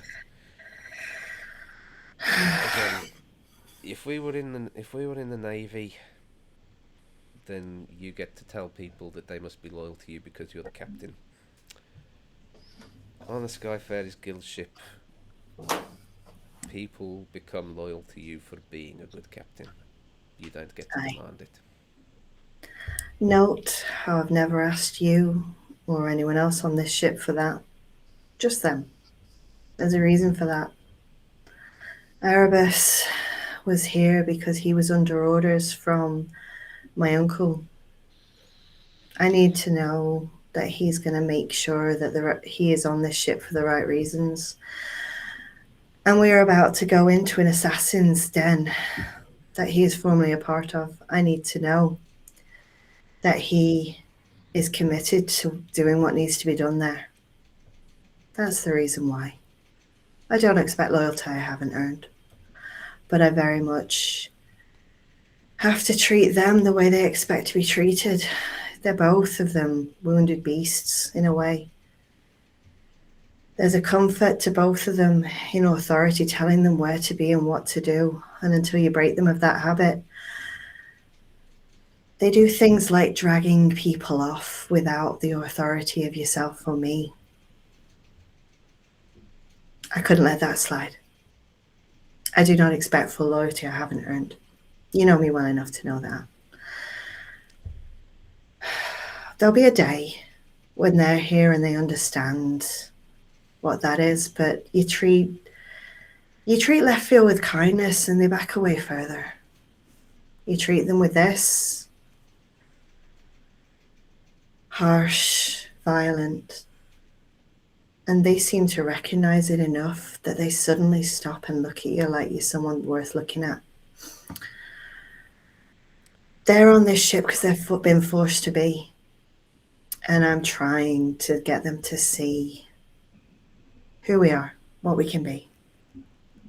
It's not an easy path. Kindness and violence are sort of two absolute extremes. There is a whole spectrum of grey area in the middle. And that's what I'm here to learn from you. If Leftfield is a particularly good spy, then maybe instead of kindness or violence, treat them with respect and see what comes of that. See, this is where my ego comes into it. I don't like giving respect where none is given to me.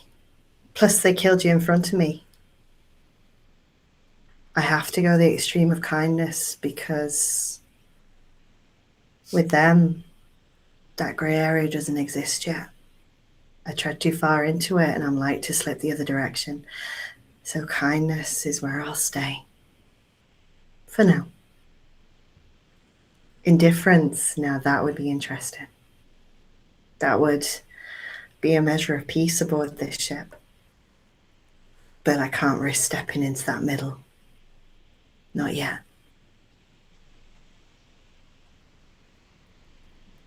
As always, I appreciate you. I need this. I need to be told, especially today.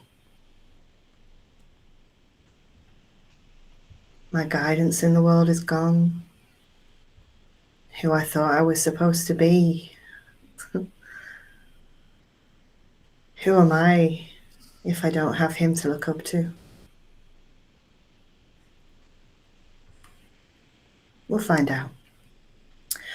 He's still there. Aye. Permission to be dismissed, Captain. Do you want to take the bottle with you? I'm good. We have to start getting the ship ready to make way for leaving as soon as Marin gets back. Aye. Do you know where she went direction-wise? I was not paying attention when she went. I was a little bit too busy I saw her. running away. She hailed a cab. She was heading to Hightown. Hightown. All right. As far as I know, she was only supposed to be gone a night, so we should be making way, if not this evening, then early morning tomorrow. I need to go inform my brother.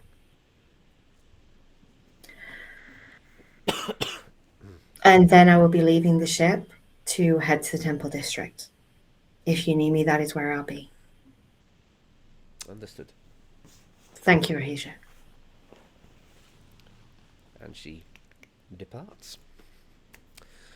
So, for brevity's sake, because we have got 20 minutes left, is there anything that any people want to accomplish in Indrabor before we set sail?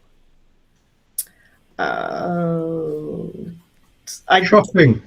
I'm You are confined to forbidden my from leaving new this ship. quarters, so Oh yeah, are the quarters ready? Uh, I would say yes, actually. So if you want to describe what Leftfield's cabin is like when they enter. So you you are shown to your new quarters, and it's a simple cabin. It's in with the rest of the crew. And when you open the door, you do see immediately that it's very different. Directly opposite you is a bed, but not one you'll have ever seen before. The back wall is completely made of metal.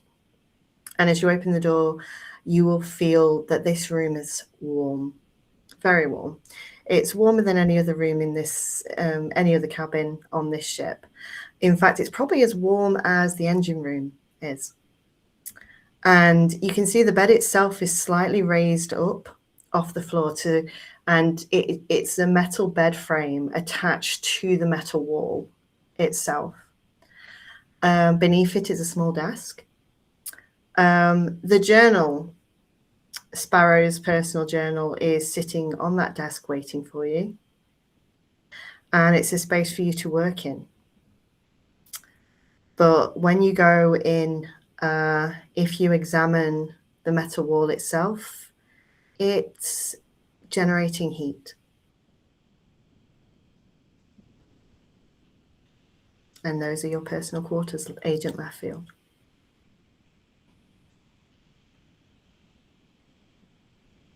but you are not showing me these quarters. This is someone else.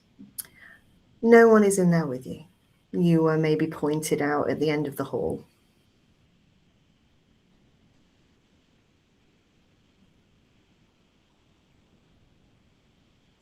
In that case, I go to the back wall, kneel down, press my back against the metal, draw my knees up, place my head on my chin, and that is how I will rest.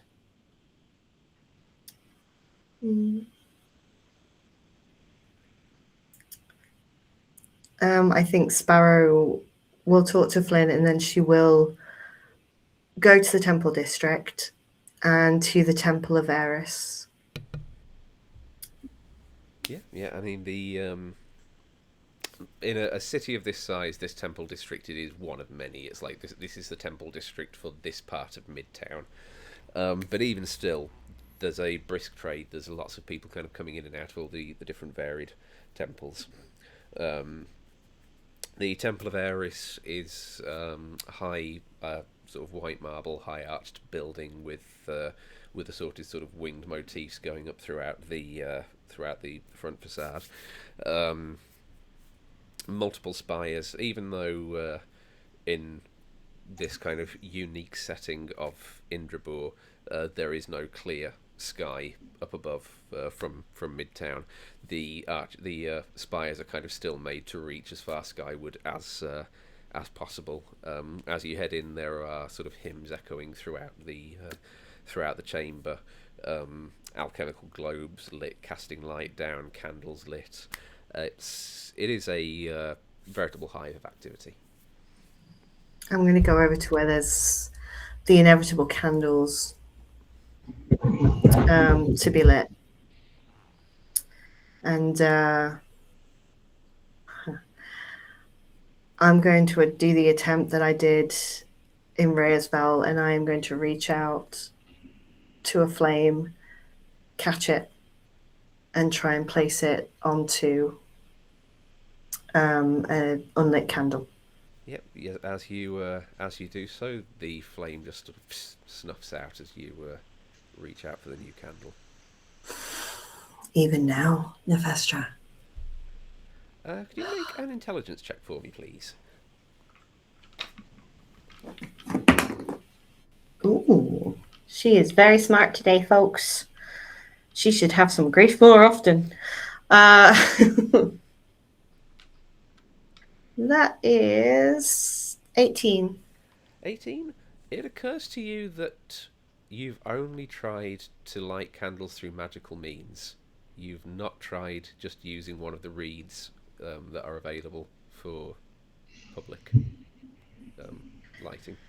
Oh, but that's so inconvenient. I can just okay. So yeah, she's gonna go and she's gonna get the reed and she's gonna light it and she's gonna light a candle. Yeah, you light it. It burns a normal sort of yellow-orange flame, and yeah, as you place it to a candle, the candle ignites.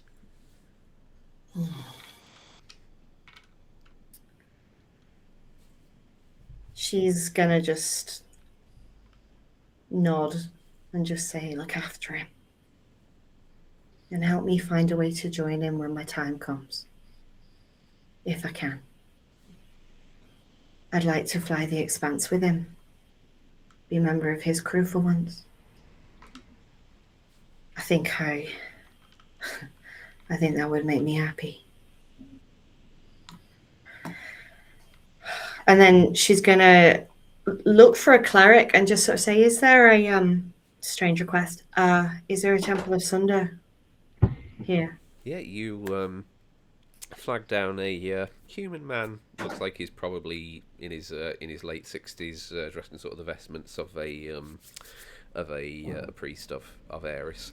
At the mention of Sunder, there is kind of a noticeable flinch. He says,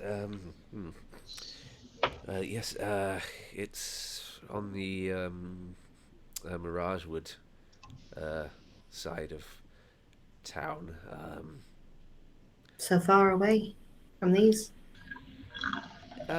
We generally, or at least those who built these temples, seem to have been under the impression that distancing the Lord of Destruction from the other deities was a wise decision.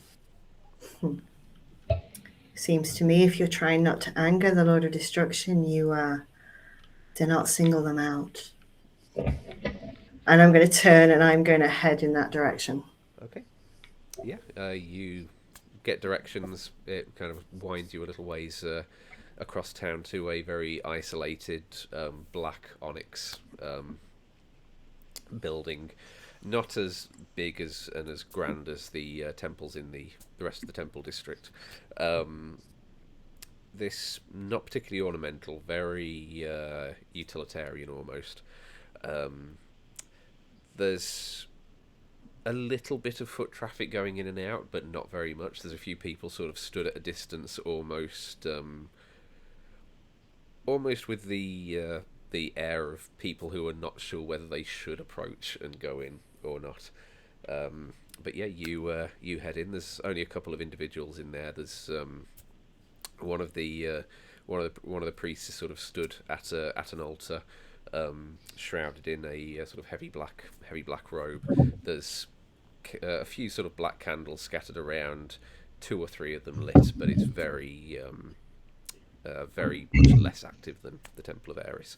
As you walk in, there is a figure sort of kneeling at the altar, pale-skinned, silver armour, sort of long black hair flowing down over her shoulders, a pair of sort of white and black feathered wings protruding from her back. As you enter, she kind of gets up from the altar, whispers something to the priest, and exits, just kind of giving you a subtle nod on the way out. I watch her go and I go up to the priest and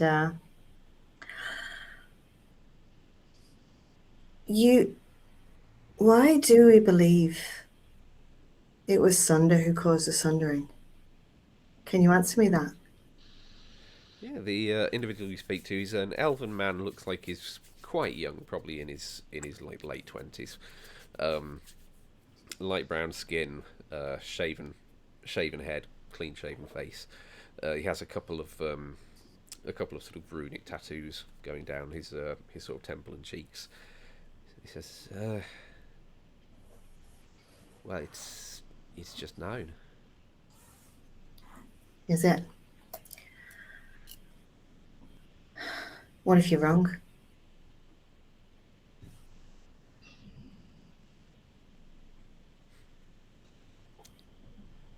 Well, That would be a very interesting question, wouldn't it?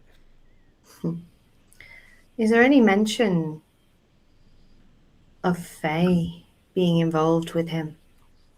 Are there any women surrounding him? Is there a creature? On the mention of the word Fae, he just kind of turns his head to one side and just spits. Now, why did you do that? Superstition. Such as? Well, it's best not to mention those kind of creatures in the temple of one of the divines. And why would that be? Like, they're tricksy things, aren't they? And Make the sure god they know of they're not destruction wanted. is not? Would the god of destruction not want any Fae around him? Sander is not a tricksy individual. He's, if anything, I would say the most straightforward of all of the deities. Then why would he want to destroy the world, do you think? I'm curious, as a learned man. The same reason that a bird wants to fly, a fish wants to swim. A creature must do what is in its nature. You believe that it was in his nature to do that? Interesting. Thank you. I'll leave you to your day. And I'm going to cross to one of the most isolated corners with a candle. And I'm going to light it. And I'm going to speak to Sunder.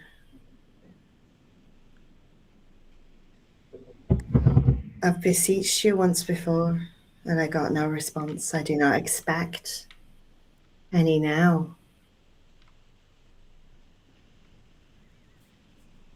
But she has me. She has my soul. Like as not, I won't bequeath it to you, but it seems to me that I did something for the two of you. I did what you could not. So do for me what I cannot. Free me. Remove this. Remove this. Free my soul. Make a religion check.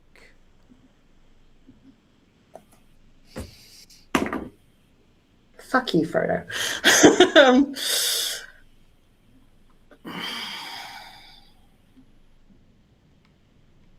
6. A sort of cold wind blows through from the open archway, but there is no response from creatures either fey, divine, or mortal. Sparrow will return to the ship. Okay. And I will have had a conversation with Flynn. Yeah. So, as the afternoon sort of wears on, the ship gets made ready to depart. A couple of groups of individuals with carts full of crates of sounding like some kind of glass bottles arrive. It seems to be the jobs, the ferry, courier, the sort of courier jobs that Vasama had booked before departing, and they start sort of loading up the cargo hold. Midway into the afternoon, Marin does return to the ship. She's looking a little bit stiff in her movements, but yeah, seems to be in good health. And as we are knocking on the door of 10:30, are we ready to set sail? Is there a memorial for Leon? There has not been one yet at this point. By the time that Marin returns. Erebus would do something with his little shrine Yep. to Mortis and Crepusculum, Okay. but we can save that till another time if you want. No, we can. We've got time. Oh, okay. Yeah, it's basically just again lighting a candle to in front of the his shrine to Mortis, basically saying, like, Mortis, please usher Captain Leon Tullin to his rightful place, whoever he worshipped or whatever, you know, that sort of thing. Yeah, please ensure his safe, his the safety of his soul. After that, he will go to Crepusculum, just maybe say a few words of, you know, please guide me in this next thing of there's things that have changed and not sure what I'm supposed to do. Please give me guidance in this where I'm supposed to go next. Make a religion check for me, please.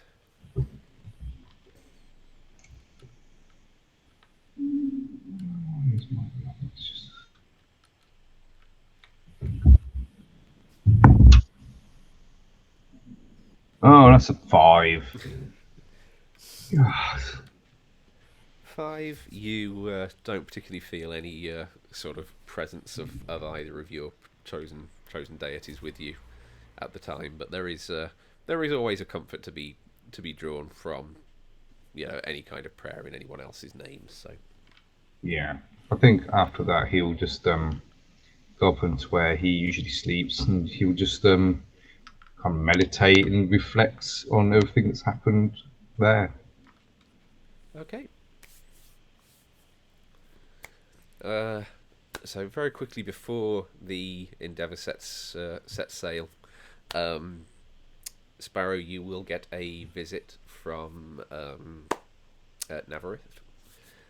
She'll kind of come and sort of you get a knock at your door, and she's sort of standing there. She's looking a little bit more kind of composed than when you saw her earlier, but there is still definitely sort of grief in her eyes, and she's just holding a sort of bundled up almost kind of package in her hands, and she just says, I think Captain Turin would have wanted you to have this, and she hands it over. It seems to be his coat, and wrapped up inside it is his absolute sort of butcher's blade of a sort of heavy angled machete-like sword. I know, you know, I kind of use that, but I might send it to his mum. I think he would have. Oh no, wait, sorry, that's Rahisha. I think he would have. He would have wanted someone to have it, and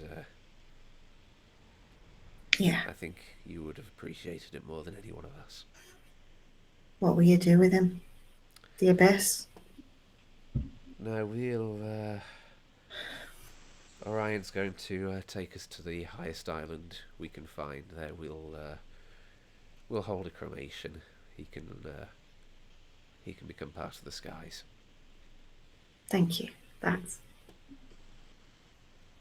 don't want to think of him in the cold and the dark alone, even though I know he's not there. You won't. Oh, Navi. I'm sorry, Navi. If I'd not brought this to your door, he'd still be there with us. If this hadn't come to our door, I think this would have come someday eventually anyway. Will you tell the crew something from me at his memorial? Tell them that they were family to him, stronger than blood. He's my family, but it was more yours. Every advice he ever gave me, You and your crew, you were the example that he held up. Let them know that they were the crew that every crew should strive to be, and that is what he thought of them. Tell them that this was not him giving up, this was him fighting on for them. If they want to honour that sacrifice, you'll just need to live your lives in the freedom he intended. That's the best way you can honour him. Just fly free for me, Navi. I may never see you again. It's a small world. It is. And I'm going to give her a really big hug and just cling on for a while. You fly safe, Navi. Are you Captain Navi yet? Do we think? That's up to the crew to decide. You let me know. I'd like to know who succeeds. I will. Fair winds, Captain Navareth. Clear skies, Captain Verindra. And I'm going to drop, as she leaves, I'm going to take my coat off and just fold it on the back of my chair. And I'm going to put on my uncle's coat. Okay. And, yeah, as the Dawn Scythe makes its own departure, the Twilight Endeavour set sail from Indrabor with a course set for Fata Morgana in the Mirage Archipelago, and that is where we'll pick up in 2 weeks' time. So, yeah, thank you everyone for bearing with us through our trying to muddle through this completely remotely. I don't think we did too bad a job, to be honest. You guys, obviously, thank you very much for playing in Silly Little Fantasy World, as you constantly do. I don't know why, but thank you. Everyone watching at home, thank you, whether you were watching it live on Twitch or catch up on Twitch or YouTube. Either way, we really appreciate you. And until next time, thank you very much. We love you, we appreciate you, and stay nerdy. Good night.